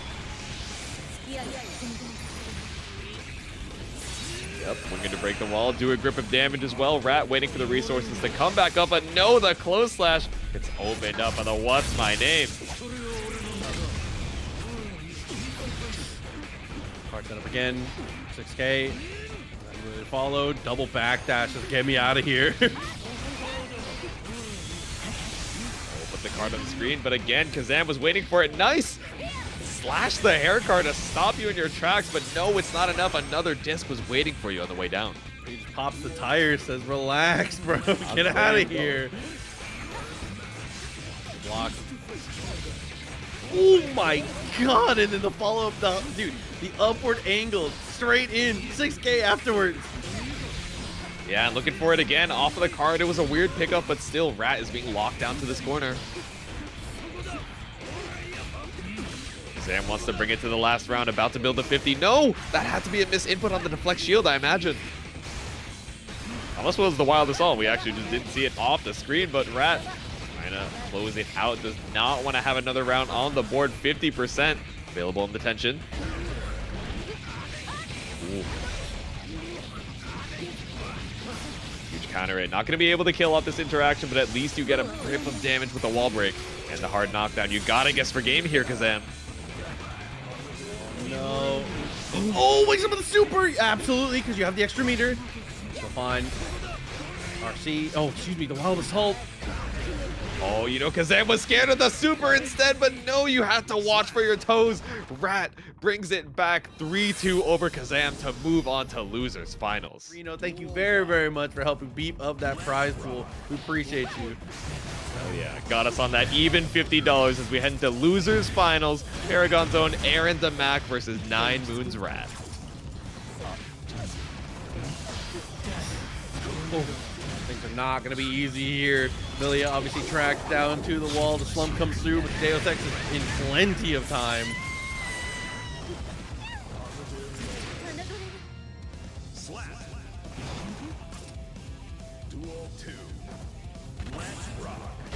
Again, 2S just to stop the dash up right at the start. Everybody knows that Rat likes to be a little more aggressive at the round start. Not always, but definitely appreciates turning up the heat when he's allowed to. Absolutely. Not a stranger to showing the aggression for sure. Let's see it. Oh, just going to jump right over. Tries to stay same side, but catches out the counter hit off of the mash here.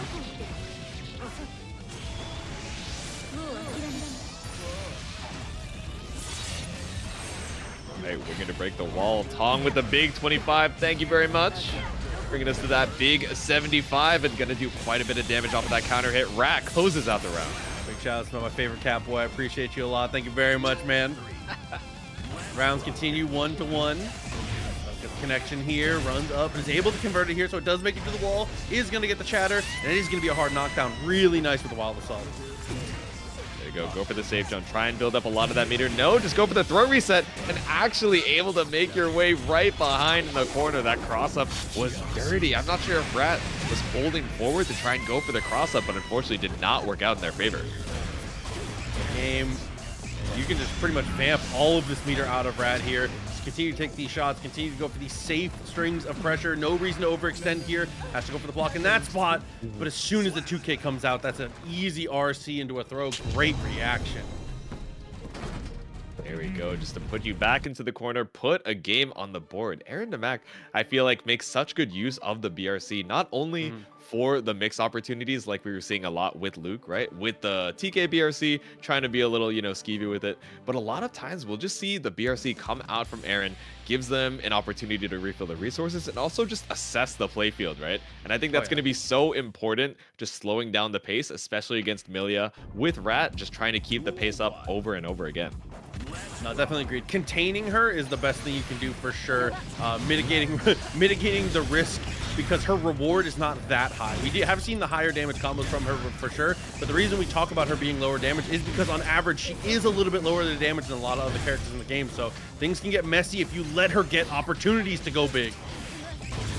Exactly. You don't want to let her get the chance. And Aarondamac trying to keep Rat locked down right now. Look at all the corner carry off the dash cancel at the ready shot. You're going to get all those bullets back in the chamber. Look how big the combo counter is. Oh, okay. RC's good. I like that jump back from Aarondamac, trying to reset the pressure here. Capel into the jump S. Aaron was trying to go for something. Not going to work out.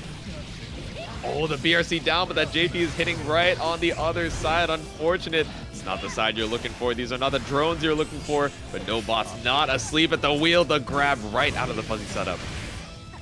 God, maybe time to look for some other drones. Jesus, push through again. Felt like a long round, but Aaron still up for the grind. Hair car round start, clean hit. Yep, Rat is holding on strong, trying to poke any hole into Aaron's defense, but finally the cross-up is what does it. And we've seen that Wild Assault drop as well, but the micro dash just to make sure that the combo consistency is all good. Rat keeping the routing up. You gotta stay 100% to try and get around on Aaron here.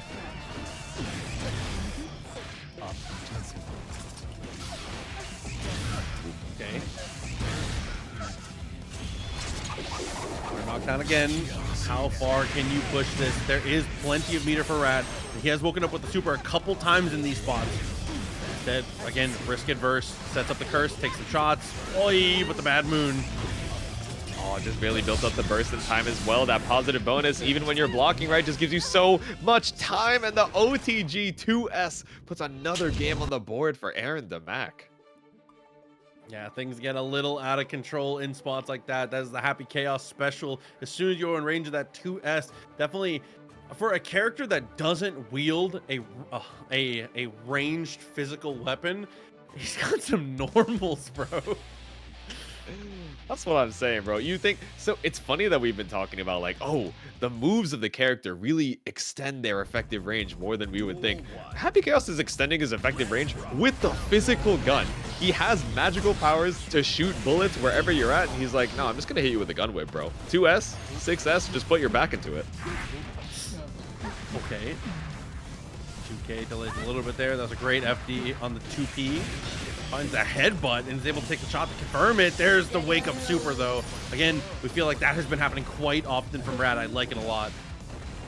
Yeah, got to represent that reversal super because like we were saying earlier, right? Aaron is feeling so pressed to try and lock down Rat, so they don't want to give up that meaty opportunity, just making it so that these wake up wingers are just coming up huge.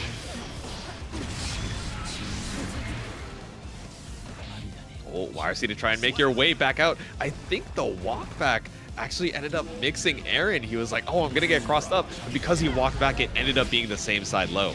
That's true. That's always an unfortunate thing that happens, but there's the burst. Yeah. Trying to keep Rat at bay here with the steady aim, with the at the ready and the curse on top. Okay, that was big. Take that pressure again. Oh, the double dash is able to turn that into a full confirm. Here comes the super, but it's not enough. Not even close. Aaron still good in this. It's rough for Aaron here. I mean, you're at the 1% HP and you've clutched out this situation before, but still, Rat is one back throw away. 1-2P sequence. Need a couple good hits. PRC slowdown, goes for the double jump and gets away from it. There's the burst though. Oh, man, you really want to get this round in the bag, but still, that feels so bad if you're Rat and still get shot out of the sky for all your troubles. It's set point for Aarondamac. That gold burst was the dagger for sure. That's so disheartening to have that happen. Connection though. Here we go. Air card to extend it. Card knockdown. Capel connects. Back to mid screen though. Here's the super plus frames. One more mix. Oh, the same side again. The fastball baiting out the crossover, but Capel just keeping you right for that micro delay. Rat wants to put a game on the board. And he does 2P, 6P with the perfect. We've seen so many of these perfect rounds coming out from the Millias, even in the clutches of defeat. There was so much momentum in Aaron's side going into that last round, but Rat is holding on strong. Yeah, absolutely. It is, and it can be really especially difficult to hold on in those spots against Happy Chaos. I feel like you can't play like the high flyer style that you would like to a lot of times. If you are cursed and they're able to take aim, things just get so messy. You have to be at like that annoying distance. You have to be just close enough to press him to feel like he can't do things for free, but not close enough to be in the range of his normals, which frankly, in a lot of spots are better than yours. Exactly. It is it's a loaded kit for sure, and a lot of strength that you have to try and maneuver your way out of, but I don't know. Rat seems like he's trying to make his best out of it. The Capel to clear the clone off of the screen, and Close Slash to bring you right back down to earth. Super to break the wall, very smart. Close Slash, straight into Bad Moon. Not expecting it again, almost there it is this time.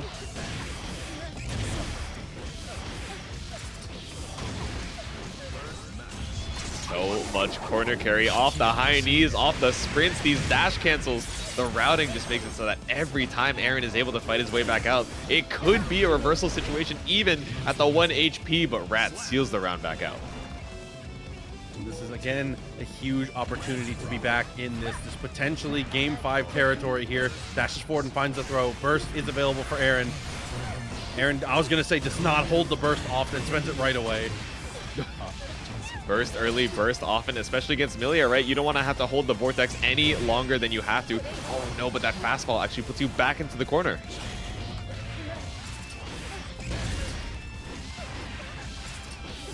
All right, Aaron trying to get the set point once again.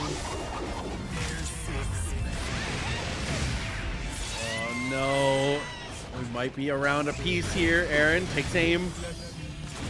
Oh, it's time. The nothing, but gets punished on the throw. The back scratcher, the neck snapper, no, but 2P got the game for Rat earlier, and it's gonna take the round for Aaron. Set point once again. He wants that revenge over there in Grands. Oh my god, the Wild Assault was super clutch there to extend. And for the second time, the full burst spent on the offense here. If Aaron gets away, this could be huge. Oh, the delay haircut tries to go for the frame trap, but no.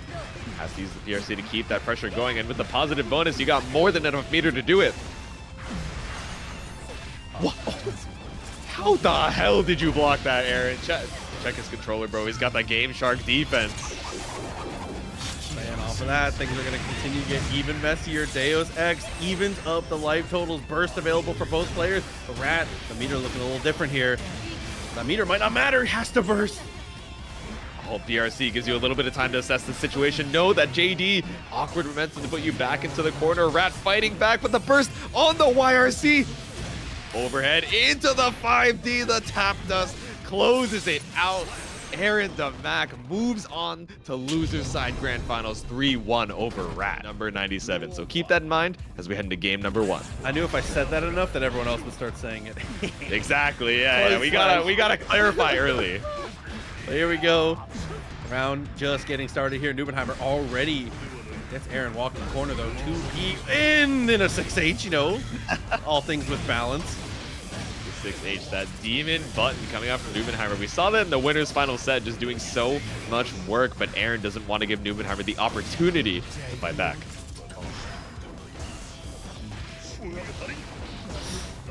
Okay, just Rat, by the way, coming through with the raid. Good to see you. Appreciate you hanging out. Appreciate you for putting on such a good show tonight. Amazing run. The big raid. I was looking for these ASCII copy pastas. Thank you guys, finally. Oh my god, I forgot to mention. There we go. I'll post one of my own. We head into round number 2. Send Aaron your support. Put the steady aims in the chat. Thanks for Baiken. Thanks for coming out, Rat. Appreciate you. Go for the focus super. Get those resources back.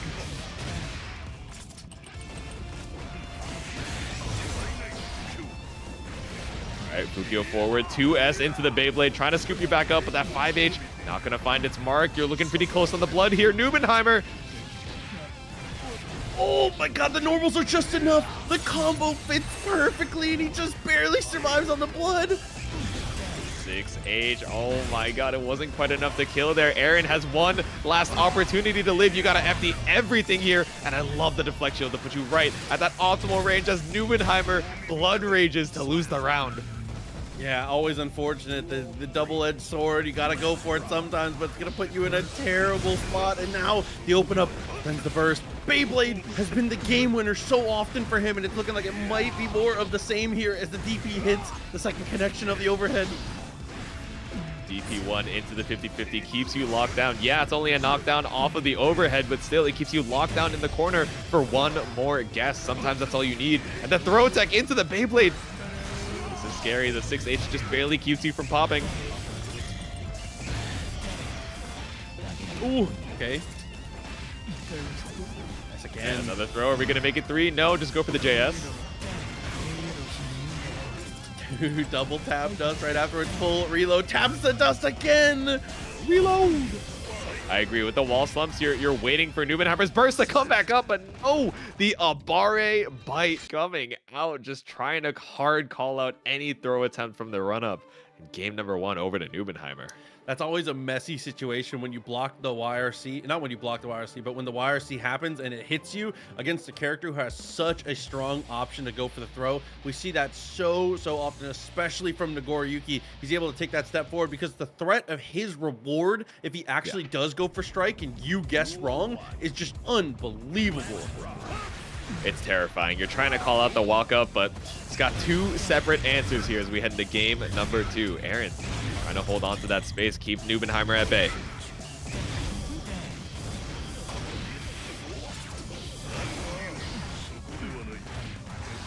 Uh-oh, party time. Yep, close slash blocks the burst. He was so ready.